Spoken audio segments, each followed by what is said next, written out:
Ronnie O'Sullivan. I've been wanting to share some exciting news with you guys for a while now. The first ever Ronnie O'Sullivan Snooker Academy will be opening its doors soon in Singapore. It will be state-of-the-art, first class and the best conditions and facilities any snooker player could dream of playing in.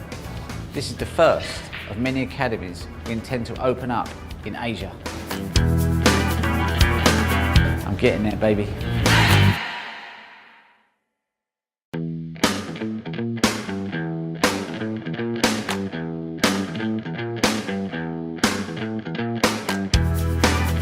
Hey Asia, this is Ronnie O'Sullivan.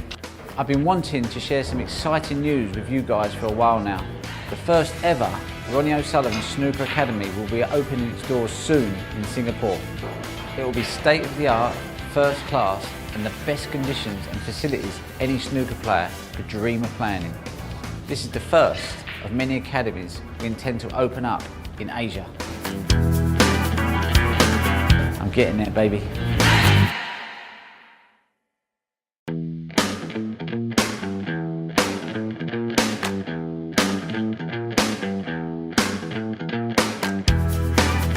Hey Asia, this is Ronnie O'Sullivan. I've been wanting to share some exciting news with you guys for a while now. The first ever Ronnie O'Sullivan Snooker Academy will be opening its doors soon in Singapore.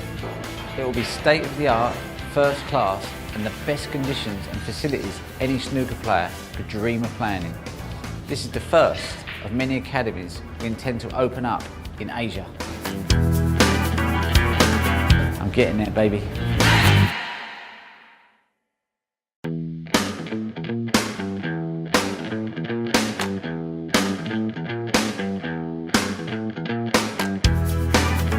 Hey Asia, this is Ronnie O'Sullivan. I've been wanting to share some exciting news with you guys for a while now. The first ever Ronnie O'Sullivan Snooker Academy will be opening its doors soon in Singapore. It will be state-of-the-art, first class and the best conditions and facilities any snooker player could dream of playing in. This is the first of many academies we intend to open up in Asia. I'm getting there, baby.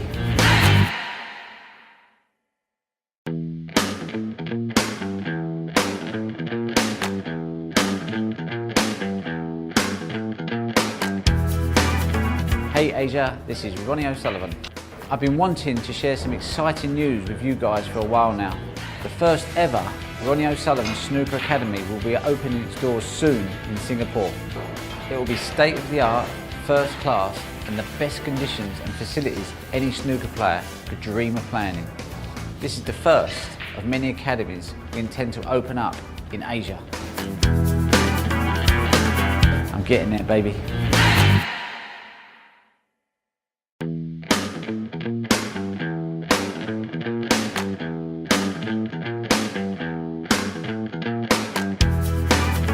Hey Asia, this is Ronnie O'Sullivan. I've been wanting to share some exciting news with you guys for a while now. The first ever Ronnie O'Sullivan Snooker Academy will be opening its doors soon in Singapore. It will be state-of-the-art, first class and the best conditions and facilities any snooker player could dream of playing in.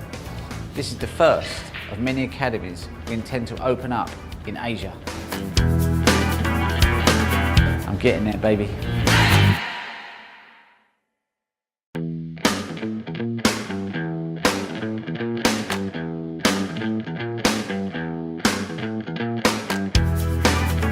Hey Asia, this is Ronnie O'Sullivan. I've been wanting to share some exciting news with you guys for a while now. The first ever Ronnie O'Sullivan Snooker Academy will be opening its doors soon in Singapore. It will be state-of-the-art, first class and the best conditions and facilities any snooker player could dream of playing in. This is the first of many academies we intend to open up in Asia. I'm getting there, baby.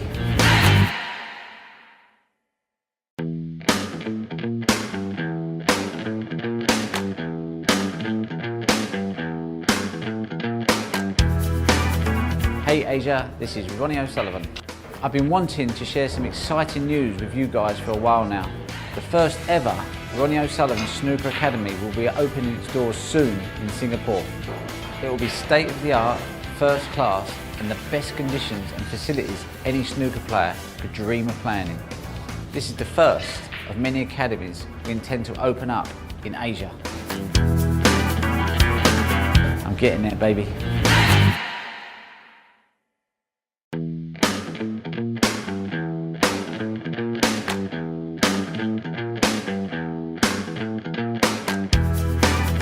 Hey Asia, this is Ronnie O'Sullivan.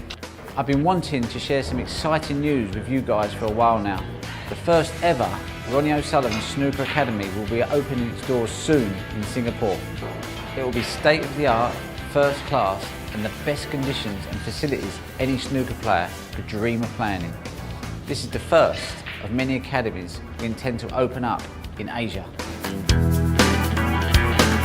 I'm getting there, baby.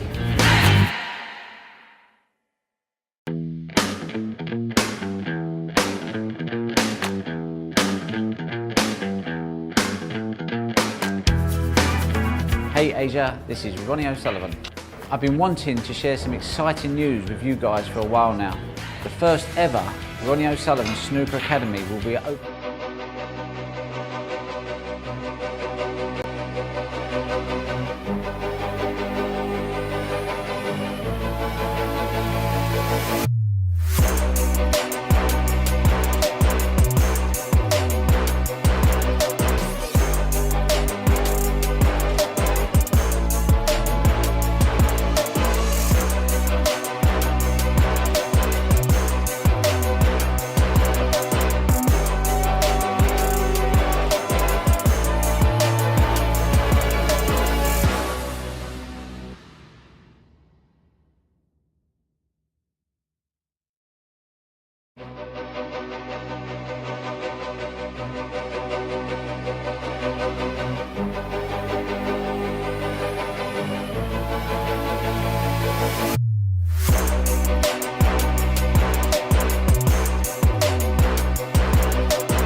Welcome to those joining our stream. We're coming to you live from the Ronnie O'Sullivan Snooker Academy in Singapore. This is a final 16 match in the Cuvee World Billiards Championship. My name's Jason Colebrook and I'm joined by Peter Tankard. Hello Peter. Hello Jason, how are you? Good to be back here yet again. Yes. We've got a match between Rob Hall and Aidan Murray, and we're about to start. Aidan will be breaking off with the white ball. Rob would start a fairly warm favourite in this match. Very heavy scorer on his day, although his form's been a little bit up and down during this match. Aidan's a fairly slow player. Fairly deliberate. Quite a knowledgeable player. Very knowledgeable. Having said that, he scored 450 in the match before this. So he outscored Very Gary good. Norman, he outscored Darren Clark. Mind you, that was not against the same standard of opponent, but Aidan can travel. He made a century with a balkline crossing while Peter Gilchrist was refereeing, and Peter's face had to be seen to be believed. Well, a fluke to start with. Fluke for Rob Hall to start with, because if he wasn't already dominant, he flukes them as well. This is a 2.5-hour match. The referees, there's a random computer process to set the matches and the tables. The referee is also from Ireland. Aidan is from Ireland. The referee also from Ireland is Angus McAnally. Star of stage and screen in Ireland. Yes, he's a director of World Billiards. He's an actor, a musician, a comedian, and magician. Magician. Yes. And for those of you in Australia, if you're looking for an equivalent, James Rain. So Aidan was actually a member of #1 selling rock band in his youth. Was he? He was, yeah. So he's something of a teen idol. And then ran Top of the Pops for a long time. Wow. Was, so he's a cross between Molly Meldrum and James Rain.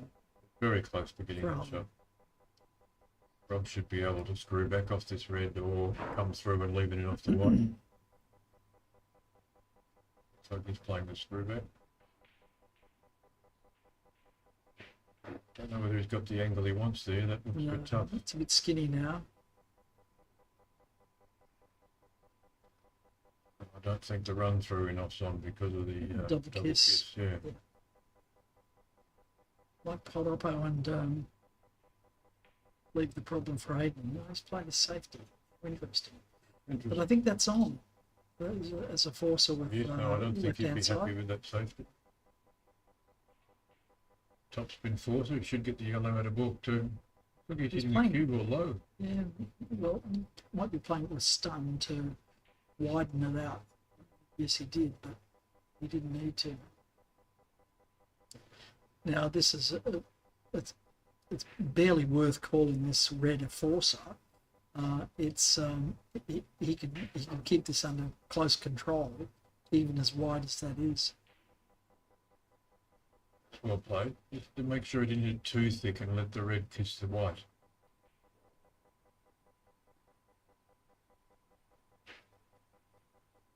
In off in the right top pocket.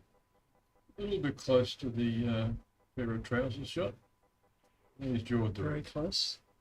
Wouldn't have bothered him though, I don't think, if he got it. Good result.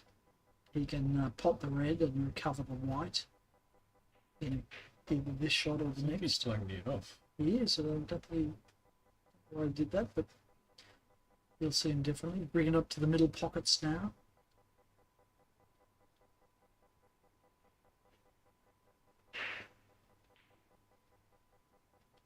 Dig the white out. Or he's It got them worked. both out of ball. Rob's currently ranked number 3 in the world. He's one of only 2 players, the other one being Steve Mifsud, who's defeated David Corsier since 2019. That's an amazing record, isn't it? Yes. He beat him in the Irish Open, which was the warm-up event to the World Match Play in Carlo. I And wonder of if course, there's Peter a- Gilchrist beat Corsier in 2019 in Melbourne at the World Yes. Championship there. So I they've wonder got, if there's a story there that Dave Corsier lost the warm-up event to the World Match Play and has now lost the warm-up event to the World Championship. could be. Will history repeat? Will history repeat? You'd be dopey to bet against it. Yeah, he looked devastating yesterday, Corsier. The 2 300s I watched him make were just flawless. I spoke to him after the round robin, and his attitude is that the tournament starts now. Yep. Really, it's when you get to the final 8 that final 16. Perhaps he lost in the final 16 to Steve Mifsud, didn't he? But final 8 usually is where these guys consider the tournament starts. Everybody else is making up the number.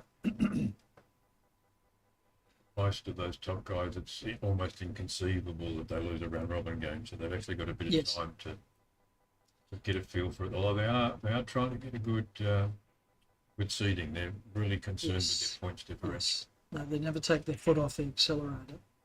Now Rob, while he was not quite in good form, he won against Scottish champion Paul McGowan by 1 or 2. Yeah. He won by 2, I think, and then somebody else. So he's run through that too much. The problem, at this level was trying to flog the red.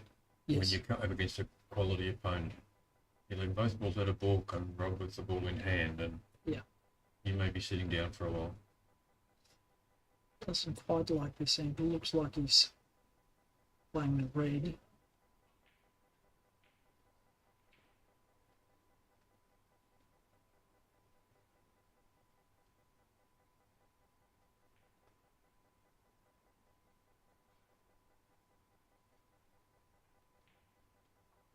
Thank you to our major sponsor, Cuvee.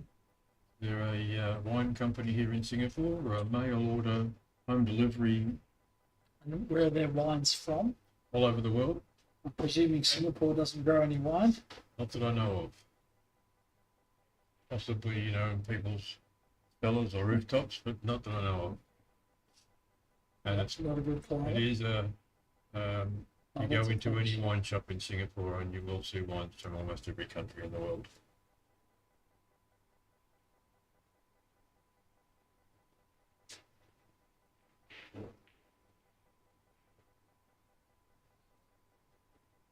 Hasn't quite finished how we want it.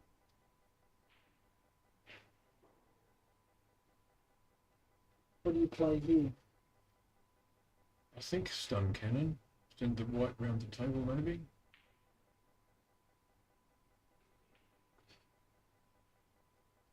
I think that's just score and hope for the best. Yeah, none of this is pretty. Safety by the looks of things. Side to side safety, like you might play in a snooker match. And usually you'll find that players try and put the white ball on the same side as the red to leave an attractive long red pot.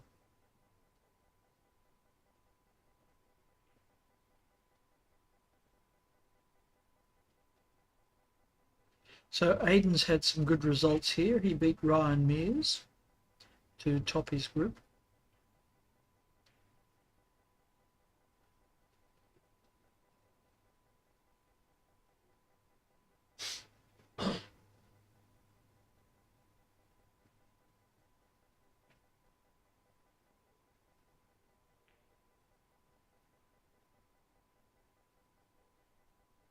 That's a very good connection. Very nice shot. We were talking about how You tight. can leave the in off the white from this part, or whether he goes 3-6-9 and then goes in off the white. Just having a look at how the in off the white is from hand.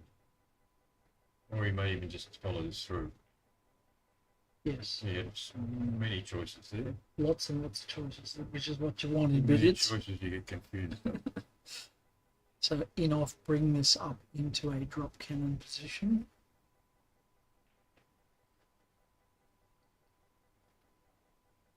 Could have done with another 6 inches of pace there. It's going to be hard to get the white around behind the spot from here. We might end up with the white above the spot if he bashes it. Playing very strong check side on those shots, as he often does. Yes.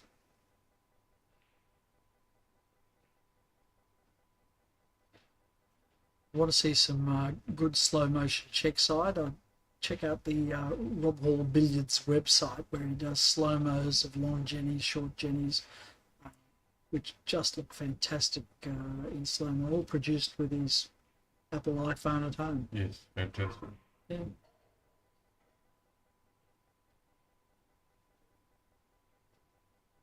digital age has changed the game. Yeah. We used to get big crowds at finals. Yeah. But now you can watch it at home or down the pub. Yep. You know, on the stream. So it has changed the nature of the game. Marketing the game has changed. Yeah.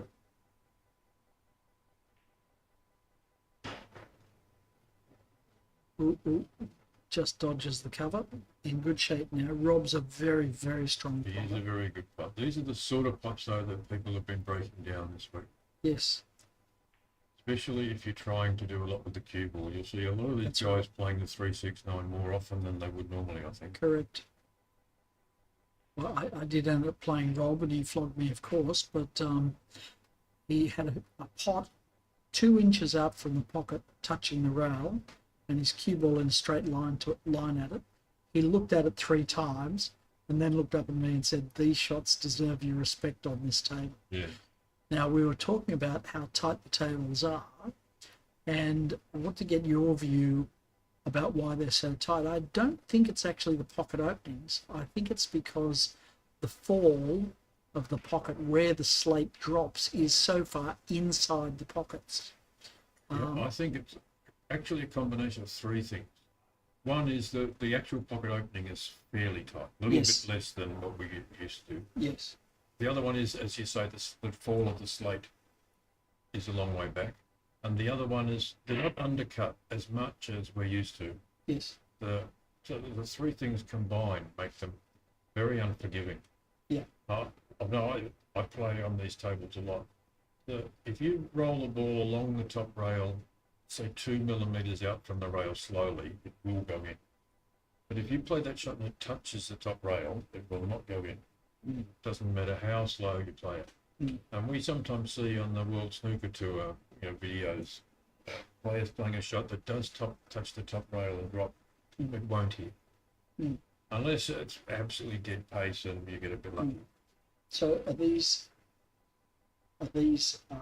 cut to the WPBSA template? Well, same table, legally exactly the same table, but they don't provide a template with the table. Mm.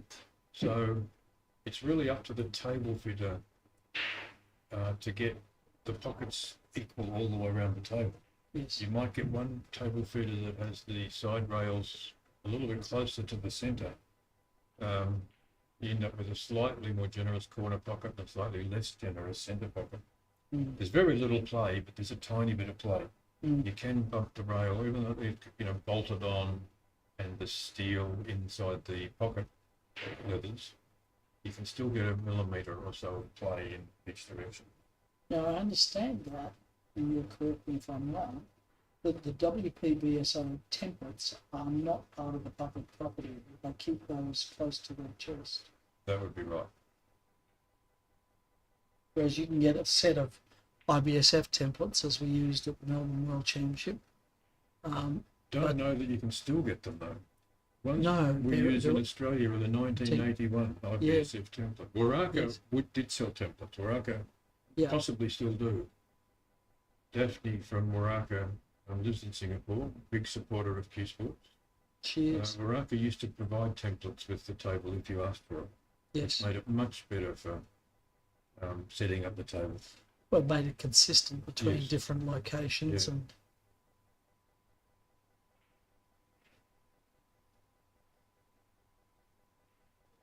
Now that red may be angled. Yes, that's pretty tricky. Now this is what we were saying about how far back that fall is. He may well be angled on the red because the fall, you can see how much space there is behind the yellow before you get to the Yes. ball. So he can't even see that red. That's what we're talking about with the fall of the slate being so far in. So he's played a safety because he couldn't even get to that red. So hardly anything has happened so far. Rob's already 90 ahead. Mm.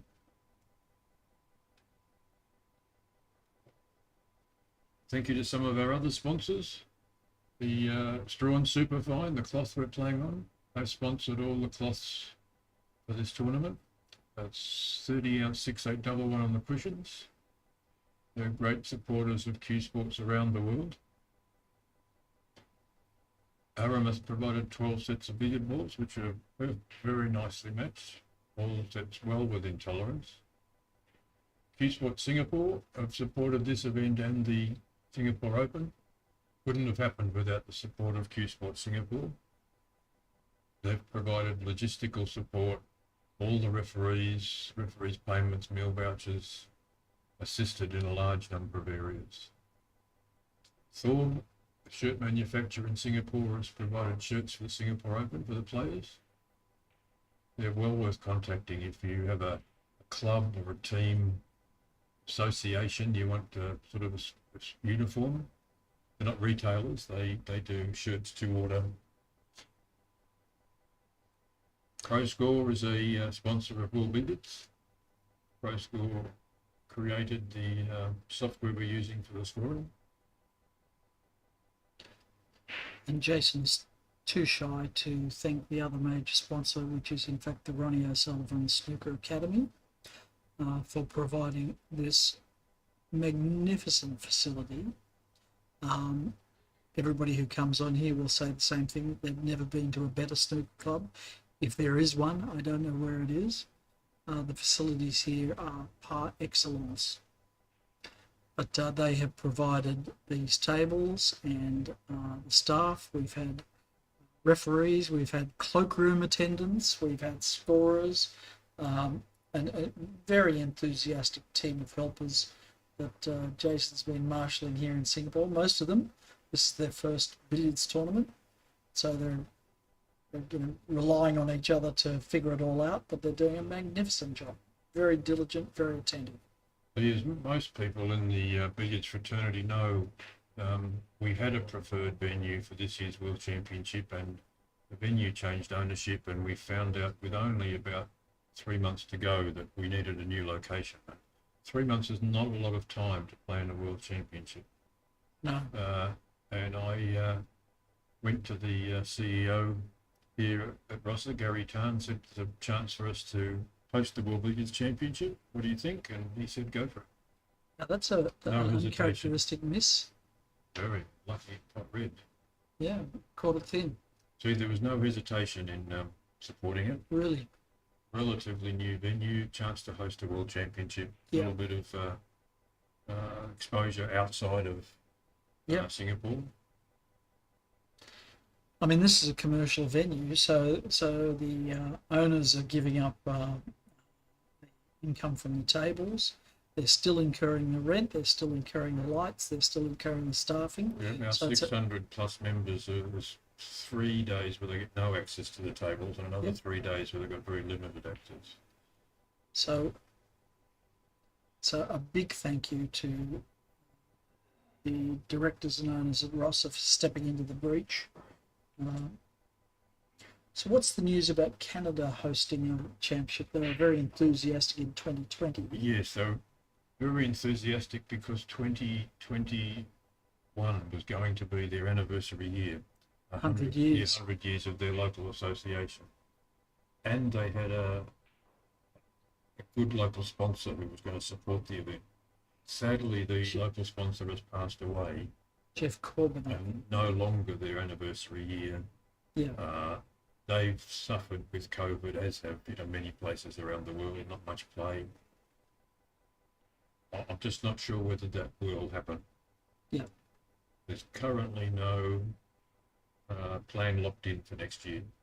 Okay. If you're sitting in your local snooker club, billiards club, watching the stream and you think you can host a world championship, get in touch with us. This is Aidan's game, really, is the open game. Very strong cannon player and in-off player.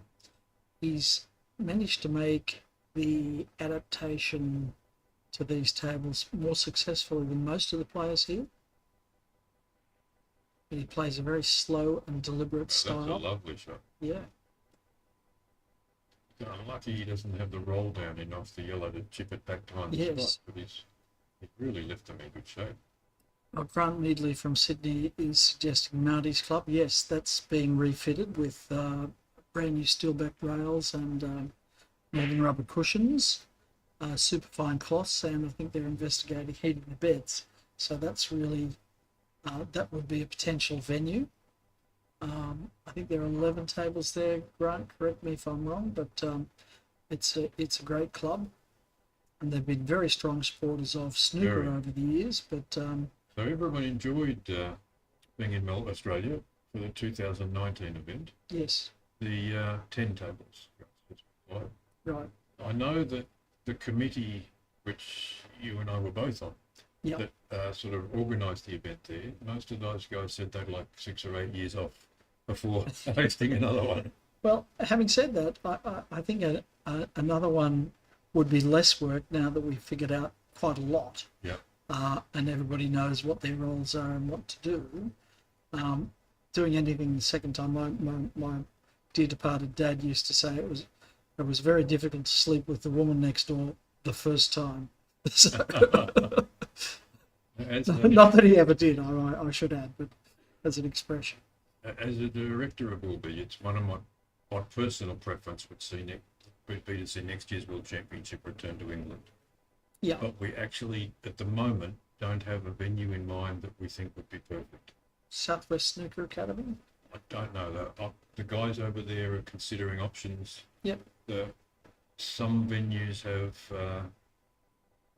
very old style lighting, which is not ideal, but not rule out. Some venues not enough tables.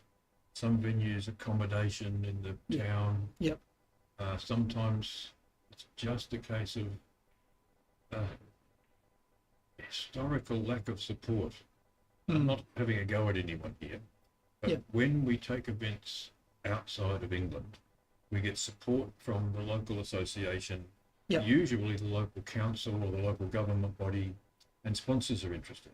Yep. But in England, the EABA doesn't support us, the EPSB doesn't support us. That's the English Amateur Billiards Association and the English Partnership for Snooker and Billiards. Yes, And because they've had professional snooker all over the country for years, yes. it's Spoiled not that for choice. exciting for Yeah. the sponsors.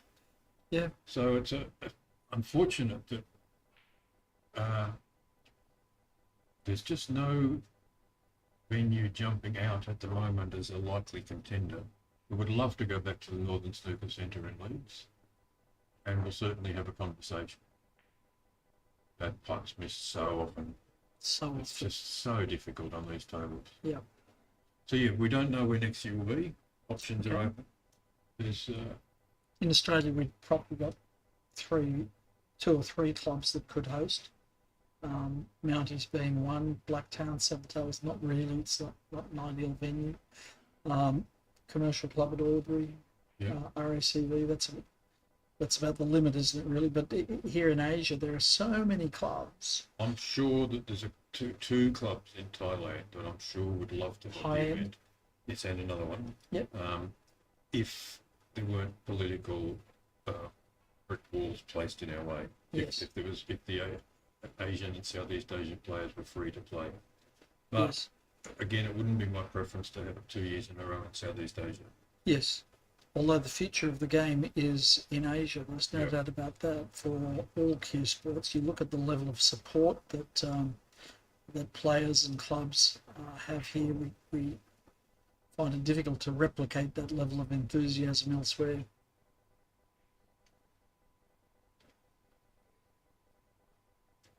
So yeah, nothing decided next year. We've locked in the World Match Play in Carlo again. Yeah, that's Carlo, exciting. You the go to Island Association, SPI, I think they're called, Snooker and Billiards Island, were very supportive and they're going Yep. to support again. Yep. Accommodation in Ireland is very expensive, but the hotel, the Talbot Talbot Hotel. Hotel, have done a good deal for us again. And we've timed the event, it's already in the calendar, and we've timed the event for a little lull between May. Yeah. where the Talbot can give us good prices. Okay. I mean, it would have been ideal for those travelling from elsewhere in the world, and it's still quite possible to make a whole holiday of it. It's springtime in the Northern Hemisphere, and you've got the Crucible on there, which finishes on the bank holiday Monday in May. So if you were thinking about that, bring your wife, bring your girlfriend, not at the same time. But yeah, so see the Crucible, last few days of the Crucible in May, tour around the UK, and then over to Ireland for the World Billiards Championship. I've organised your entire holiday for you. I can't do better. I'm a chance to go. Do you miss not playing in this one, Jason? Yes. Yes. I didn't think I would, but I have missed playing. But I know that I wouldn't have been able to relax and enjoy myself playing. Mate, you've been working your tail off since day one here. Like you said before, in Melbourne, at least we had a committee of people doing things, and you weren't responsible for everything, but you're responsible for everything here with a largely untrained crew. Yep. You've just done a magnificent job. So, playing a lone hand. Everybody here has done anything that's asked of them. There's no problem with that at all. It's just that the referees here were fairly unexperienced with billiards. They only play 100 up format here. Yeah.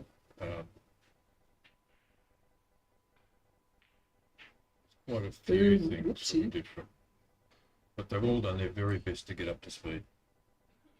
I saw one of them with a calculator on a handheld calculator. Yes, they don't use the slide or scoreboards here. Yeah.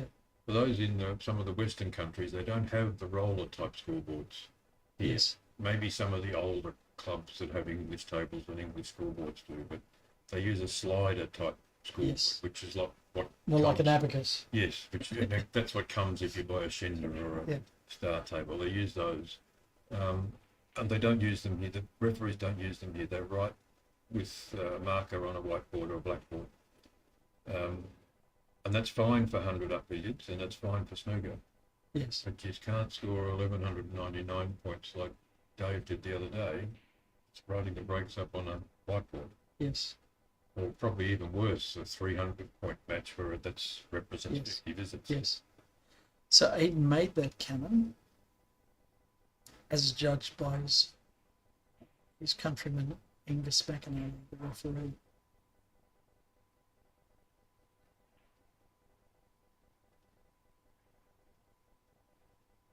To be cautious about the push shot there.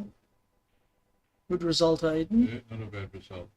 You can bring this white into the middle of the table, and then the next shot put it next to the red. So much the same as snooker. In billiards, if you're very close to the object ball, you're permitted to play a full-throated shot, but you must make a very thin contact. The rule says the finest possible contact. Yes.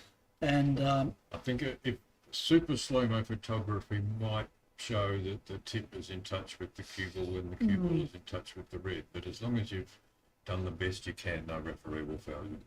No good referee will fail you. Yeah. You change that. well, I mean, it's very rare for the refs to call that, and frankly, I think they should be calling it more often than they do, and judging the path of the object ball, the path of the red ball in the case of that cannon, and saying, hang on, that wasn't the finest possible contact.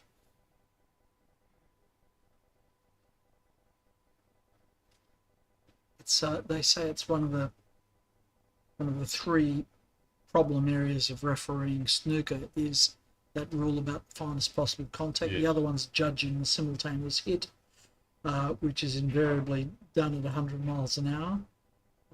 Almost impossible to tell which ball you hit first, or whether the balls were hit simultaneously. And the third one, of course, is the foul and miss. We don't have so many contentious calls in billiards. Perhaps, did I make that cannon? Did I graze the ball? Is about the only contentious thing that comes up. That sort of happens more often when it's perhaps a fluke or an unexpected shot. The referee's not expecting there to be a cannon at the other end of the table. And he's in the wrong place. They Can't pass judge very it. close to one another and you just can't Yeah. tell. Sometimes the player's playing it in off in a ball pocket and it jaws and runs down to the top pocket and Yep. potentially makes a cannon. Yeah. It's not a good look to see the referee sprinting down the other end of No. the table. In those cases, in billiards, most often the referee will ask the opponent what he thought, and if the opponent thinks it was a contact, he'll fess up to that, Yes. say yeah. And billiards is one of the very rare sports where the referee can consult the crowd, They can. Or They a can ask the spectator. crowd. which is a sensible rule. Very sensible. If you're not in a good position, ask someone who was.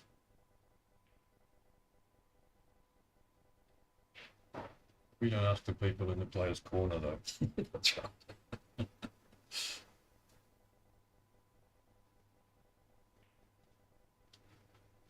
Another sponsor for these two tournaments was Straight Billiards, a local company run by a couple of local guys, Jeremy Coe and Jack Al.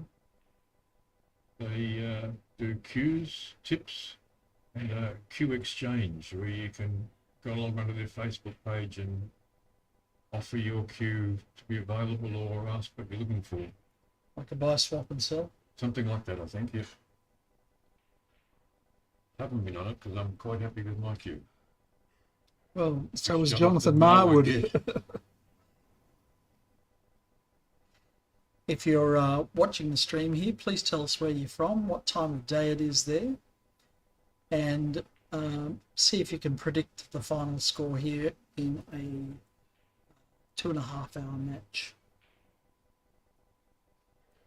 There won't be a prize, but there will be our undying admiration. Bragging rights. Bragging rights.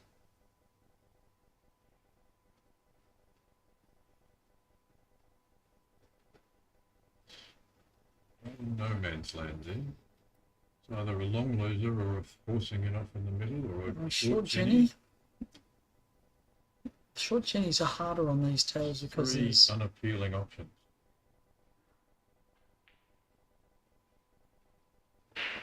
yeah, right you are.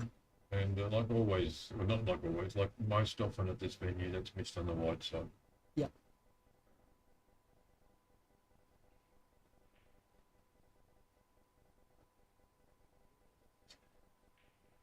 So it'd be nice to see Rob make some big breaks. With all due respect to Aidan, I don't think he can apply enough pressure over 2.5 hours to Rob. No, not over 2.5 hours. Aidan can knock in 100 and has done. Here.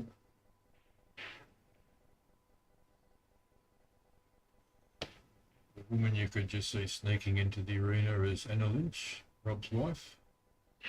Australian woman, former world women's champion.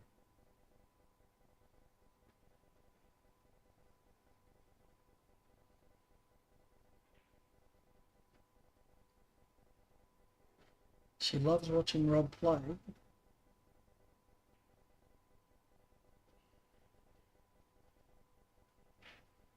It's nice when you play and you're going bad to have someone who you can complain to is not going to think badly of you afterwards. It's sure you can walk away from the table to talking to acquaintances saying, "Oh, you know, I was just Could have gone better. I was unlucky." You know, yeah, you don't make too big a deal out of it. Yeah. It's nice to have someone that you can really complain to. Like a nice, slow, long loser to leave a drop cannon. Yes.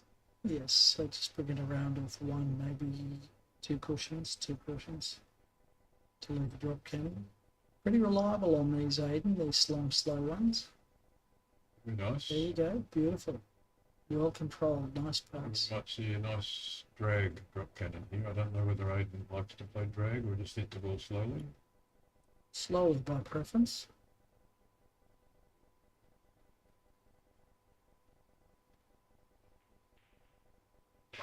Uh-oh. Well, that's all right. Practice very good. As long as that spot's clear and it Yes, the appears to yellow be. may be covering. No, seems happy with it.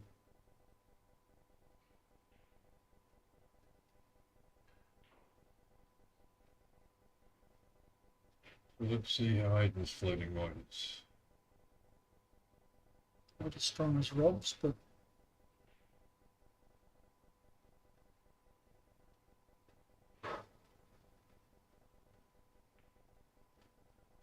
on and off the cushion for the red.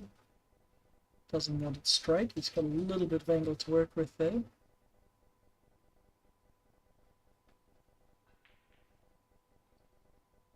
And back to his side of the table. Pretty good angle now. Yes. Let's keep that yellow as close to where it is now as he possibly can. So gentle, gentle shot.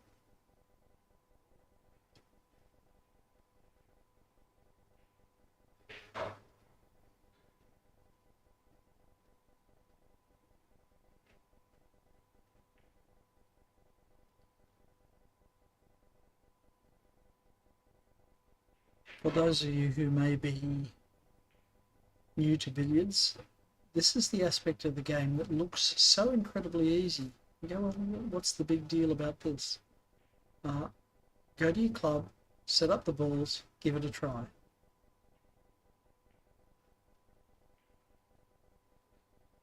Thanks for your comments, Dan Fan. Yes, we're looking at ways of inserting a clock into the stream. There's 1 hour and 54 minutes to go in this match, and as the end draws near, we will regularly update everybody if it's a close game. Even if it's not. Yep.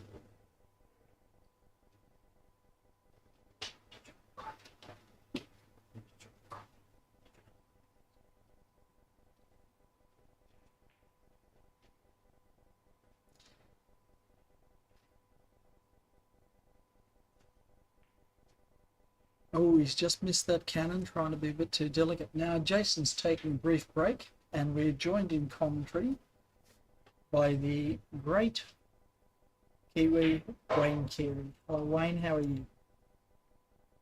Very well, thank you, Mr. Peter Tanko. Hello, world. Wayne's a legend throughout the Southern Hemisphere and has many, many friends on the world billiards circuit. Been playing a little while now. Yeah, started at 16. I played snooker back then. And it wasn't until later years someone suggested with my cue action that I should play billiards. Because I had no idea what the game was to start off with. And, you know, you get married, you have a family, etc. And my wife just said it was time for me to go back into the game, which I did do, and yeah, it's been great. Still enjoying it. I'm 185 years old and still going. 185, that's incredible. You don't look a day over 120. Thank you very much. That's a great pleasure. Now, who do you fancy in this? You've got a fancy Robert Hall, world number 3. Yep. Sensational player. And he's a nice guy with it. They're all good guys with it, aren't they, Peter? They are.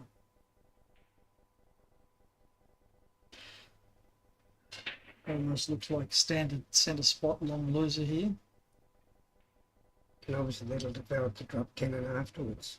He's missed it wide. I thought he was spotting it a bit narrow there. He looks at his Q-tip as if there's something going wrong, but I don't think so. I think it's just the way he's sighting it.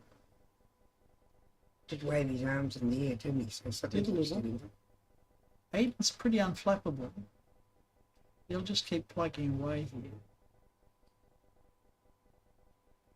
Great Irish player. He's been around for a little while as well. Yes.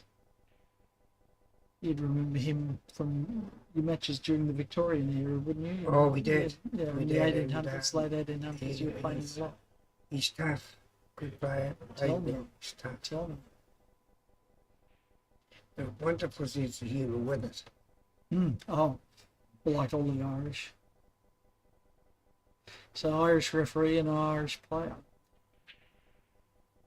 Yeah, it's a bit tricky, isn't it? Can you It is. imagine England playing Germany in soccer and having a German referee? I can't imagine that. Nice control. Aidan just caresses the ball. As I said, his strength is the open game. I remember in 2012 he beat Geet Sethi. Something which you accomplished in 2018, is that right? 2017. Yeah, 2018, I had a really nice year towards 2018. Just Yeah. one of those one-offs that you have now and again.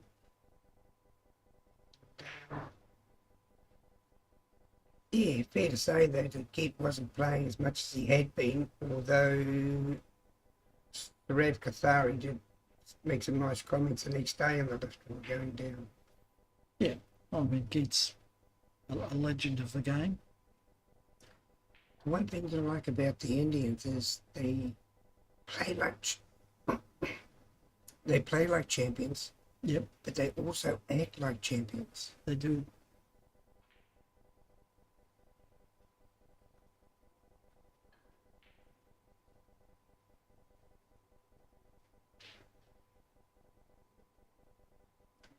It's a great way to travel the world, isn't it? Play this wonderful game. Yes, yes. So you got 5 Kiwis over here this time. That'd be the strongest Kiwi representation ever, even in Australia. Right just across the ditch, we couldn't get 5 of you to turn up. No, I can't give any reason why. It's just Well, it's a great place to visit, isn't it? You know, Singapore's just a great place to be, great place to visit. yeah. Developing a drop cannon here be one question I would imagine. Yeah.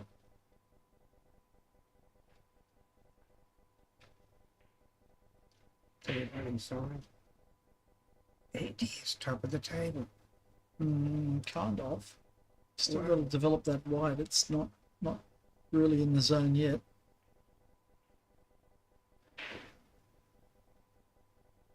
So what are Rob's strengths as a player? Does he play the comeback cannon here? No. Yeah, I would say his strengths are obviously top of the table, but he's got the all-round game as well.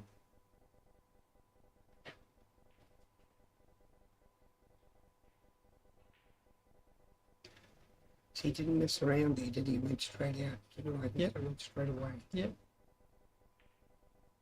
So he's going to redevelop this now. It might take him a few shots, but it won't be many shots before Rob Hall has both the balls grouped together at the top of the table. Now, for those of Would he you, hit this white thick to bring it down behind the 3/4 thick? Looks like 3/4 thick, yeah, and that's the white's going to develop. Doesn't want to. didn't want like to pot it. look at the white. Yeah, the white's gorgeous, but now he's got a finish cross loser. Played with loads of check. Hasn't managed to get it up to the side pocket, but that's okay because he's got very good cannon position from here. He wants to hit the left-hand side of the white as we're looking at it. And does. So He's it's developed the white here, won't he? yeah, he'll cross it back over and play the cannon. That's very good. So, update on the other matches, and we're at the round of 16 stage here. In a local derby, an Australian local derby, we have Steve Mifsud on 160, exactly double Frank Humphreys on 80. In a match of legends of the game, you'd have to say, Peter Gilchrist, 180, Devendra Joshi, 80. David Corsier is level pegging with the man that knocked you out, Wayne, by a single solitary point in the previous round, 307, 306, Gary Oliver. So David Corsier and Gary Oliver, 160 each. Fascinating one, this one. Gary Norman, that we saw on the previous stream, defeated Darren Clark, is playing Martin Goodwell. Literally the man that wrote the book, The Coach's Coach.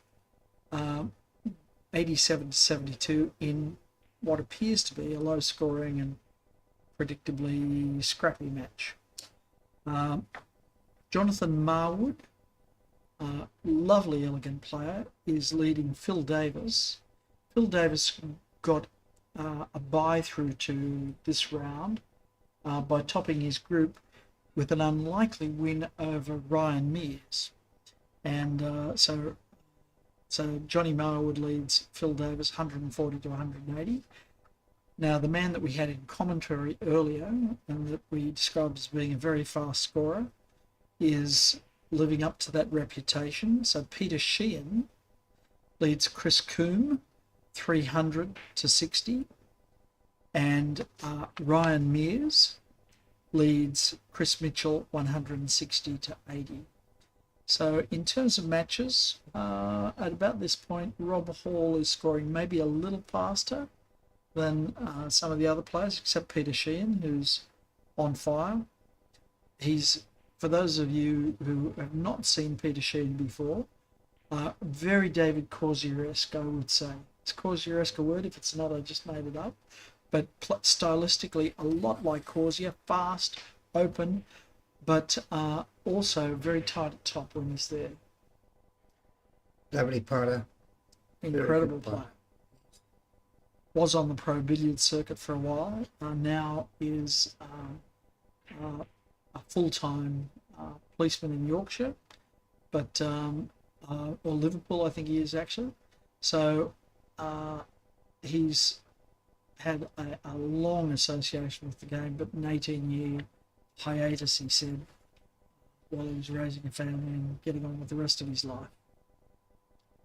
The most interesting of all of those scores there, Peter, would be the Corsier from the UK, world number one. Yes. And New Zealand number one, Gary Oliver. Yep.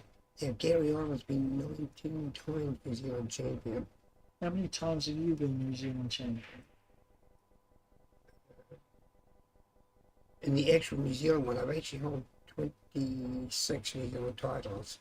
Yes. But 60 New days Zealand of opens, New which is the Zealand. hardest to win. Yes. 3 of the New Zealand and 17 are the Charter Club, New Zealand Charter Club Championships. Wow. Wow. Now, for a man in his 20s, that's quite a record. Just 185. 185. Yeah. But also, the other comment, that's a nice thing to say is, I represented the club with honour, Baines Club that I represented at the New Zealand Charter Club Championships, and they gave me life membership. Fantastic. After I won 16. Fantastic. Well done. Yeah, so it's a nice little feathered hat. I thought he might miss it wide, As soon as you hit these with any pace, they spread so wide. Yes. Tables are magnificent. The trouble is we don't play like anything like this in New Zealand. No. And although I do think the ones I tried in Yarraville during this year in Australia, in Melbourne, were magnificent tables and would be about the closest thing I've ever come to. Yeah. The table we're playing here. Yep.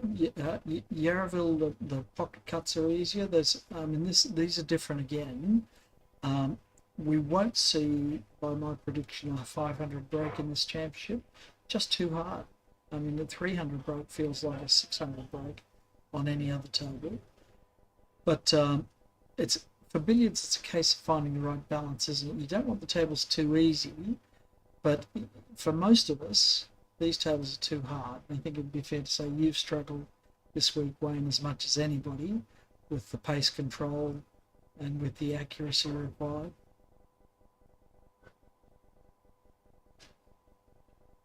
Aidan here is cheeky. Do you have a cheeky go at I don't know what he's got do you have a cheeky go at the put there? Bit of both, I'd say.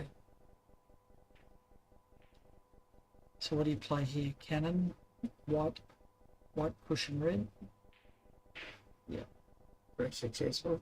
Now, in practice, Mr. Rob Hall, he's had a 1,023 break. Did you know that? Didn't know that. Yes. Doesn't surprise me.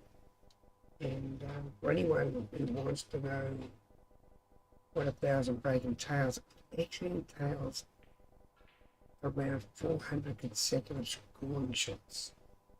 Yeah. So the concentration is enormous. Most times it takes about an hour to get. So that's a dedication and the ability that you need in this game.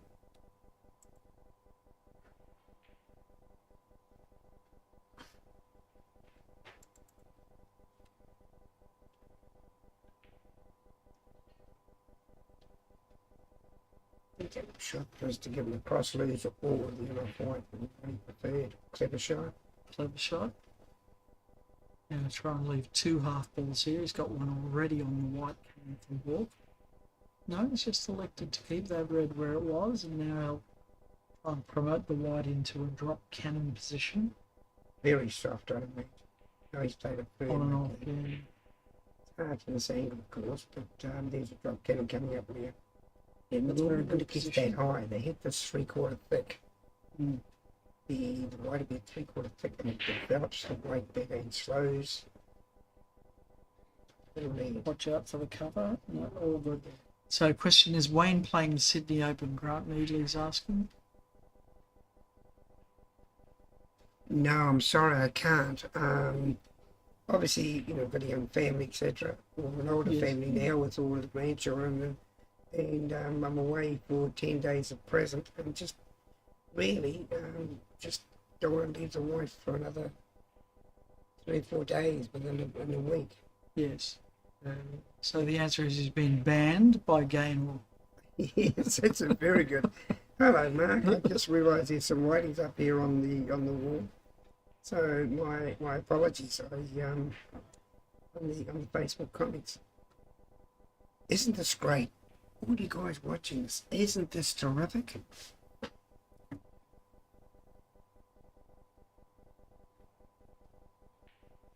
I guess this is no different than any other sport. The best players are sitting at home at the sofa, watching the game. Sure, all the experts, or they're hearing commentary. The only reason you can get into commentary is that you've been knocked out. Yes, exactly.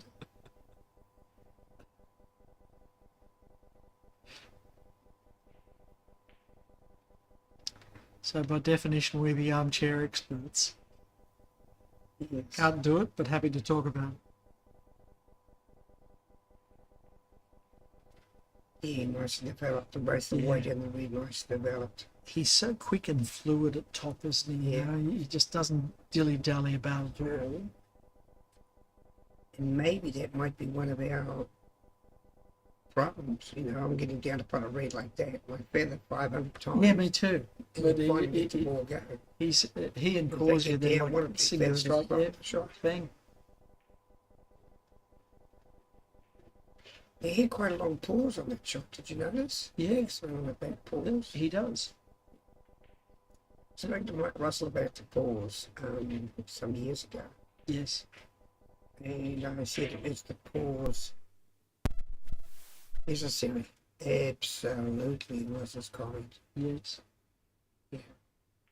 If you watch Mike Russell, arguably the best, certainly the best record in billiards in the post-war era, you watch him up close and he has a uniquely billiards cue action.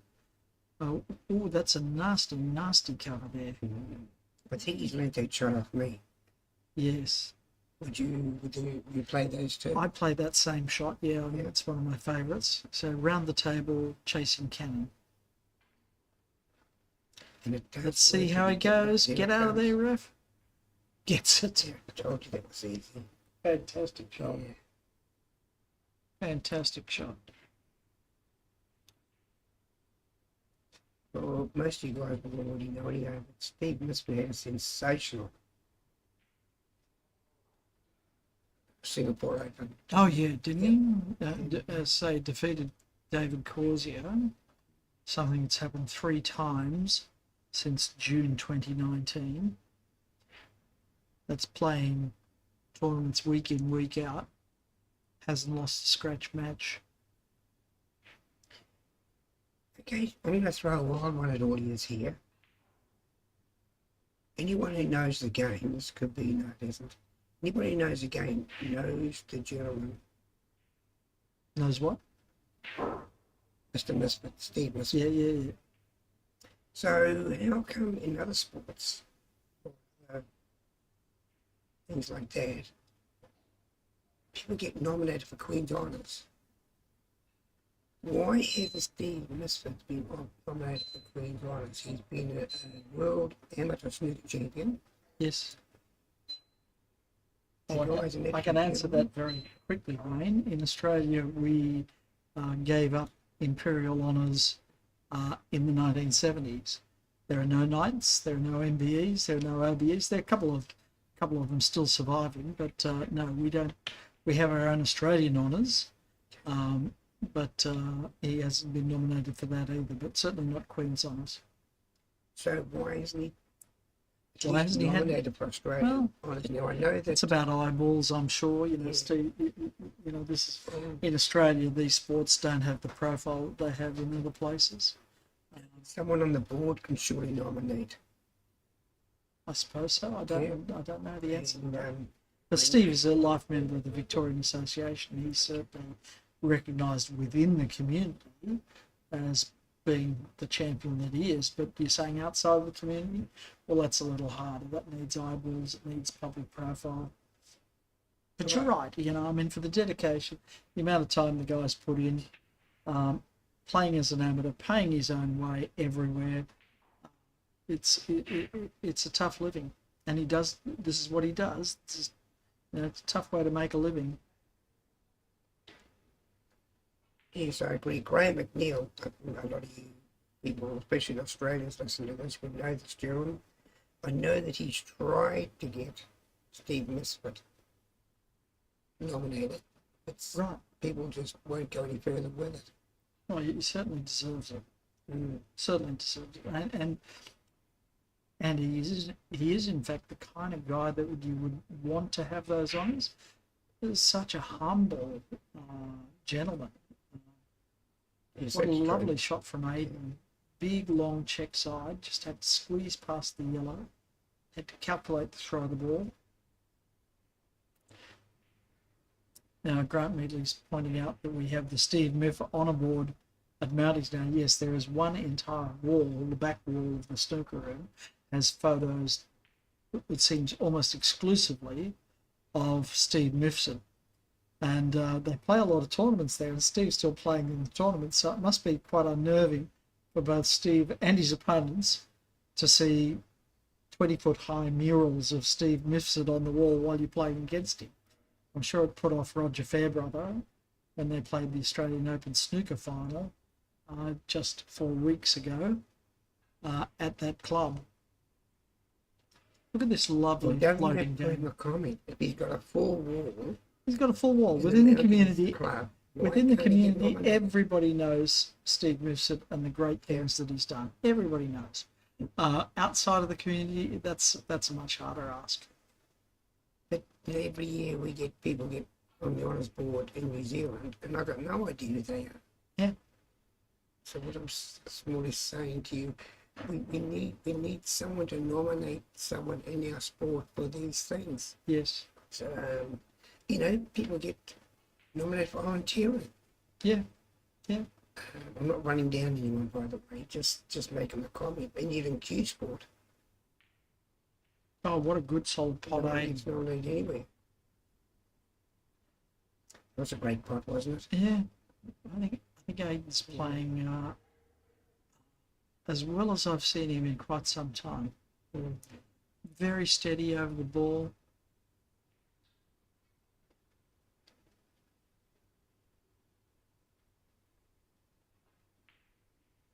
Oh, great shot. Got a glass of wine elbow too. Did you notice that? Sorry? He's got what's called a glass of wine elbow.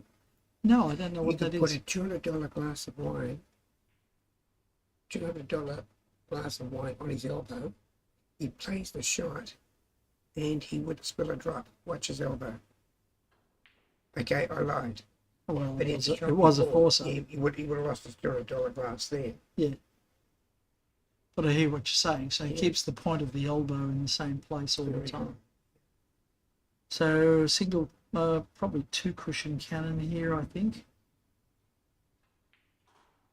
1 cushion, even better. Someone's just made the comment there, Grant Bentley again, attempt to be a cricket player to get an honour in Australia. Well, that's true. Yeah, I understand all that. Somebody on the Australian board has got to wake up. Because no one else is going to do it. And it's got to come from an official Well, hang nation. on. You're having a go at us Aussies here. How many of your Kiwis have a, where's Sir Dave Meredith or Sir Wayne Carey or Oh, no, but just, Lord Gary Oliver? well, there you go. Probably because the people on the board think they do all the work, so therefore they don't nominate anybody else. Bluntly put. Oh, okay. Yeah. But anyone who knows Steve, just great admiration for the young man. Yeah. But I mean, we're blessed in our sport to have a cohort of players at the top who are just great people. You know, Peter Gilchrist, reigning world champion. You can have a beer with Peter, and as you always say, Wayne, take him home to meet your mother. Yeah. I mean, he's just delightful, good company, and will share his knowledge with anyone. Rob Hall the same, David Causey the same, Steve Mifsud. Nobody says a bad word about these guys because they're fine sportsmen. Well, my wife Gaynor, she talks of Steve Mifsud looking like a Greek god. Really? Yes, Okay. Well, don't tell Steve. I have already told him. Okay. Told him. So you're confident in your relationship, are you? Wayne? Yeah, you know, Okay. he just smiled away and with his modest sort of an attitude anyway.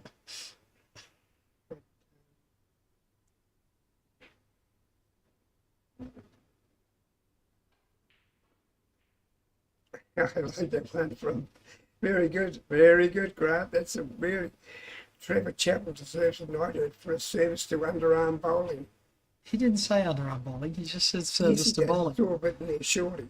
No, Are you saying there's something wrong with my eyes? that for his service to bowling. He was a very fine bowler. I haven't got a problem with that. Yeah, it's we still talk about New Zealand. You Obviously, do. Australians don't want us to talk about, but Well, it's not that we don't want you to talk about it. It's just like a non-event. Firstly, it happened when I was a lad. And nobody remembers, and at the time, and nobody cares. You know, but still, we're talking about it from last century. Okay, great. yeah, there's a point. I wonder if New Zealand. When are you going to get over that? to Australia? If people still hearing it from Australia. No, of course not. Well, you know, like, surely you can find something else to complain about in the relationship since then. That's not the only time we've been nasty to you. Yeah, and in all my life, 185 years of life, it's the worst sport thing I've ever seen in my life. I'm glad my dad never saw it. Honestly, I think it killed my dad. Dad didn't even know it happened. Still talking about it. Move on. All I can say is, yeah, move on. Girls, move on. Calm blue sea in the Pacific. It's developed nicely.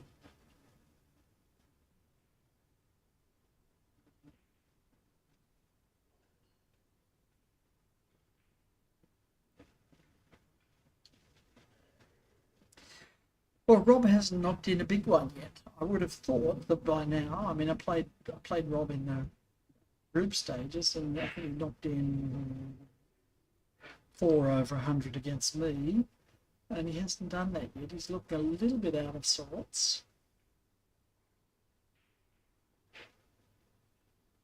That was an easy fish to catch, Grant. You're being very mean. It's always an easy fish to catch. I missed what he means there. He means that he throws out a bait about underarm bowling, and that Cuvee will always react. Always. Is this a I'm just pot? taking a pot here to get to the top of the table. Anyway, I give it a Yeah, pot. tough pot from there. He's doing a little bit of animation here, isn't he, Rob? He is. He's Yeah, not looking right. as comfortable as he usually does. I think that's giving Aidan a little bit of heart as well. I mean, okay, it's not exactly close, but Aidan's still in here. We're halfway through the match at this stage, and Aidan's still alive. So he's thinking, okay, this guy's not punishing me. Keep plugging away, see what happens.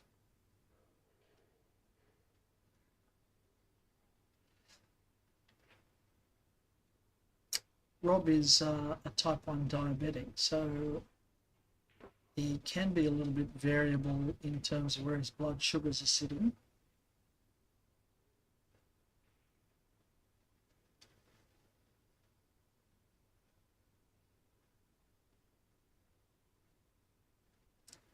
He's wearing a little patch on his arm, which is the new device which automatically monitors blood sugar levels. Now have a look how wide this is. This will be an easy forcer. Didn't even bash it. In fact, too wide. Went too wide. But you saw how wide that was. That's how far this cloth is throwing the force. Now, he's not comfortable that he's got the pace right on these tables yet, whereas Aidan seems to have the pace down pat.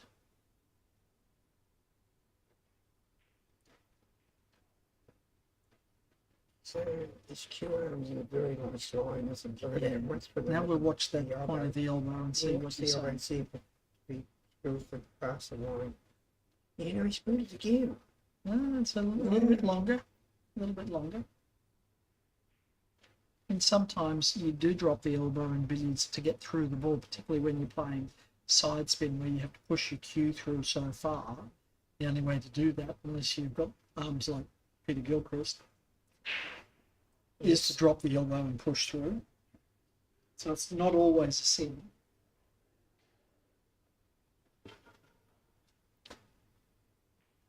Cannon here, I think, isn't it? Yeah, Cannon. Cannon.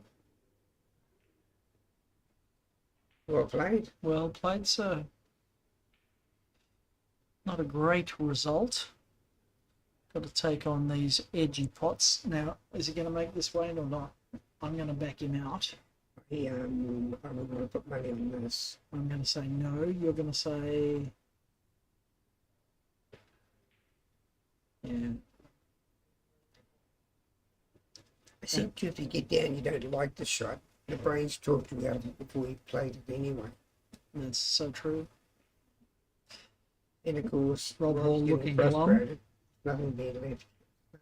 Sacking his lip. Do you see the way he holds the cue? He drags that cue along behind him. And he always looks a little bit forlorn sometimes when he's wandering around the table. The other thing that he does is that he looks up at the lights and looks around like he's barely concentrating. When he's not all there, When he's not all there. Yeah. That was nearly one. He's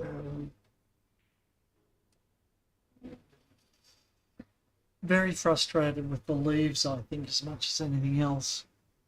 yeah. Aidan's got a Another easy opener. Overhit Yes. that a bit. straight about top of the table as well. Got a shot. Very Well, clever. that's okay. Yeah, I mean, so play the cannon here. Just try and leave a red pot to follow.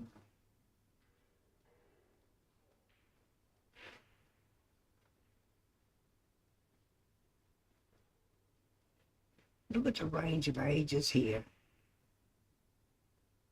Yes. I don't think you get this range of ages in most other sports. Obviously, outdoor bowls you might. Yeah.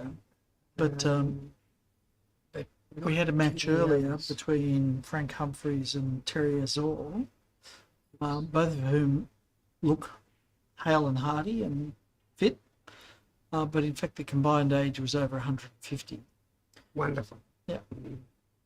So, and these are guys who are competing in knockout stages of a world championship. Yeah, so for all you young people watching this sounds easy. Yep. And we invite you to have a go at it. Yeah, have a go and tell us how easy it is. But it'd be fair to say, and I don't want to run down any of the other great cue sports because they all have their strengths and weaknesses. Snooker, you have to be ultra accurate. There's a real premium on accuracy. Pool, more creative. A lot of bank shots, a lot of doubles, a lot of cannon shots. But it would be fair to say that this version of the game, version of cue sports, has the widest range of skill sets required, in my view. If you can play billiards, you are probably going to be a pretty handy snooker player and probably a pretty good pool player. But the reverse is not always true.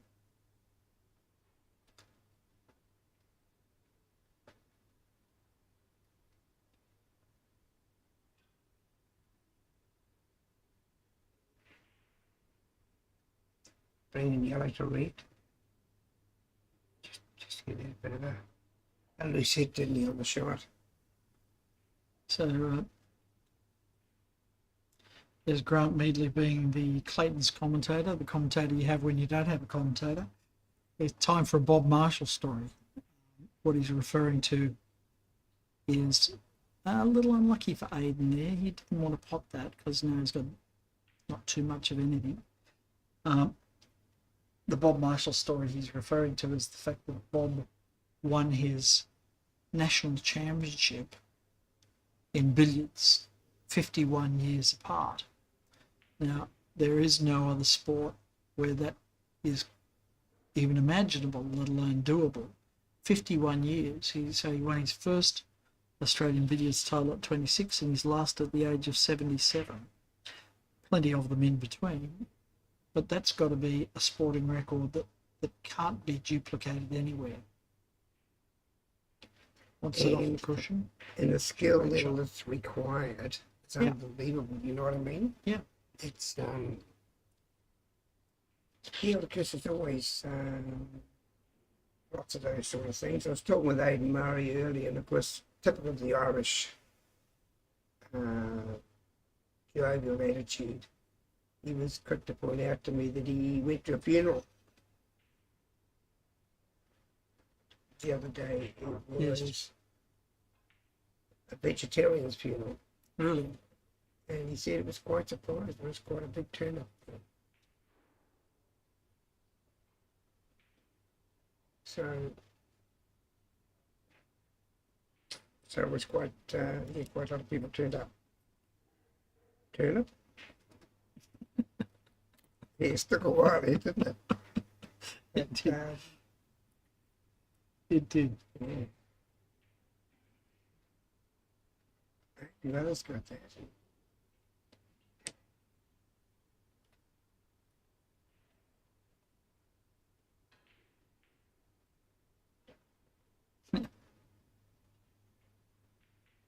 Sure what he's meaning there, but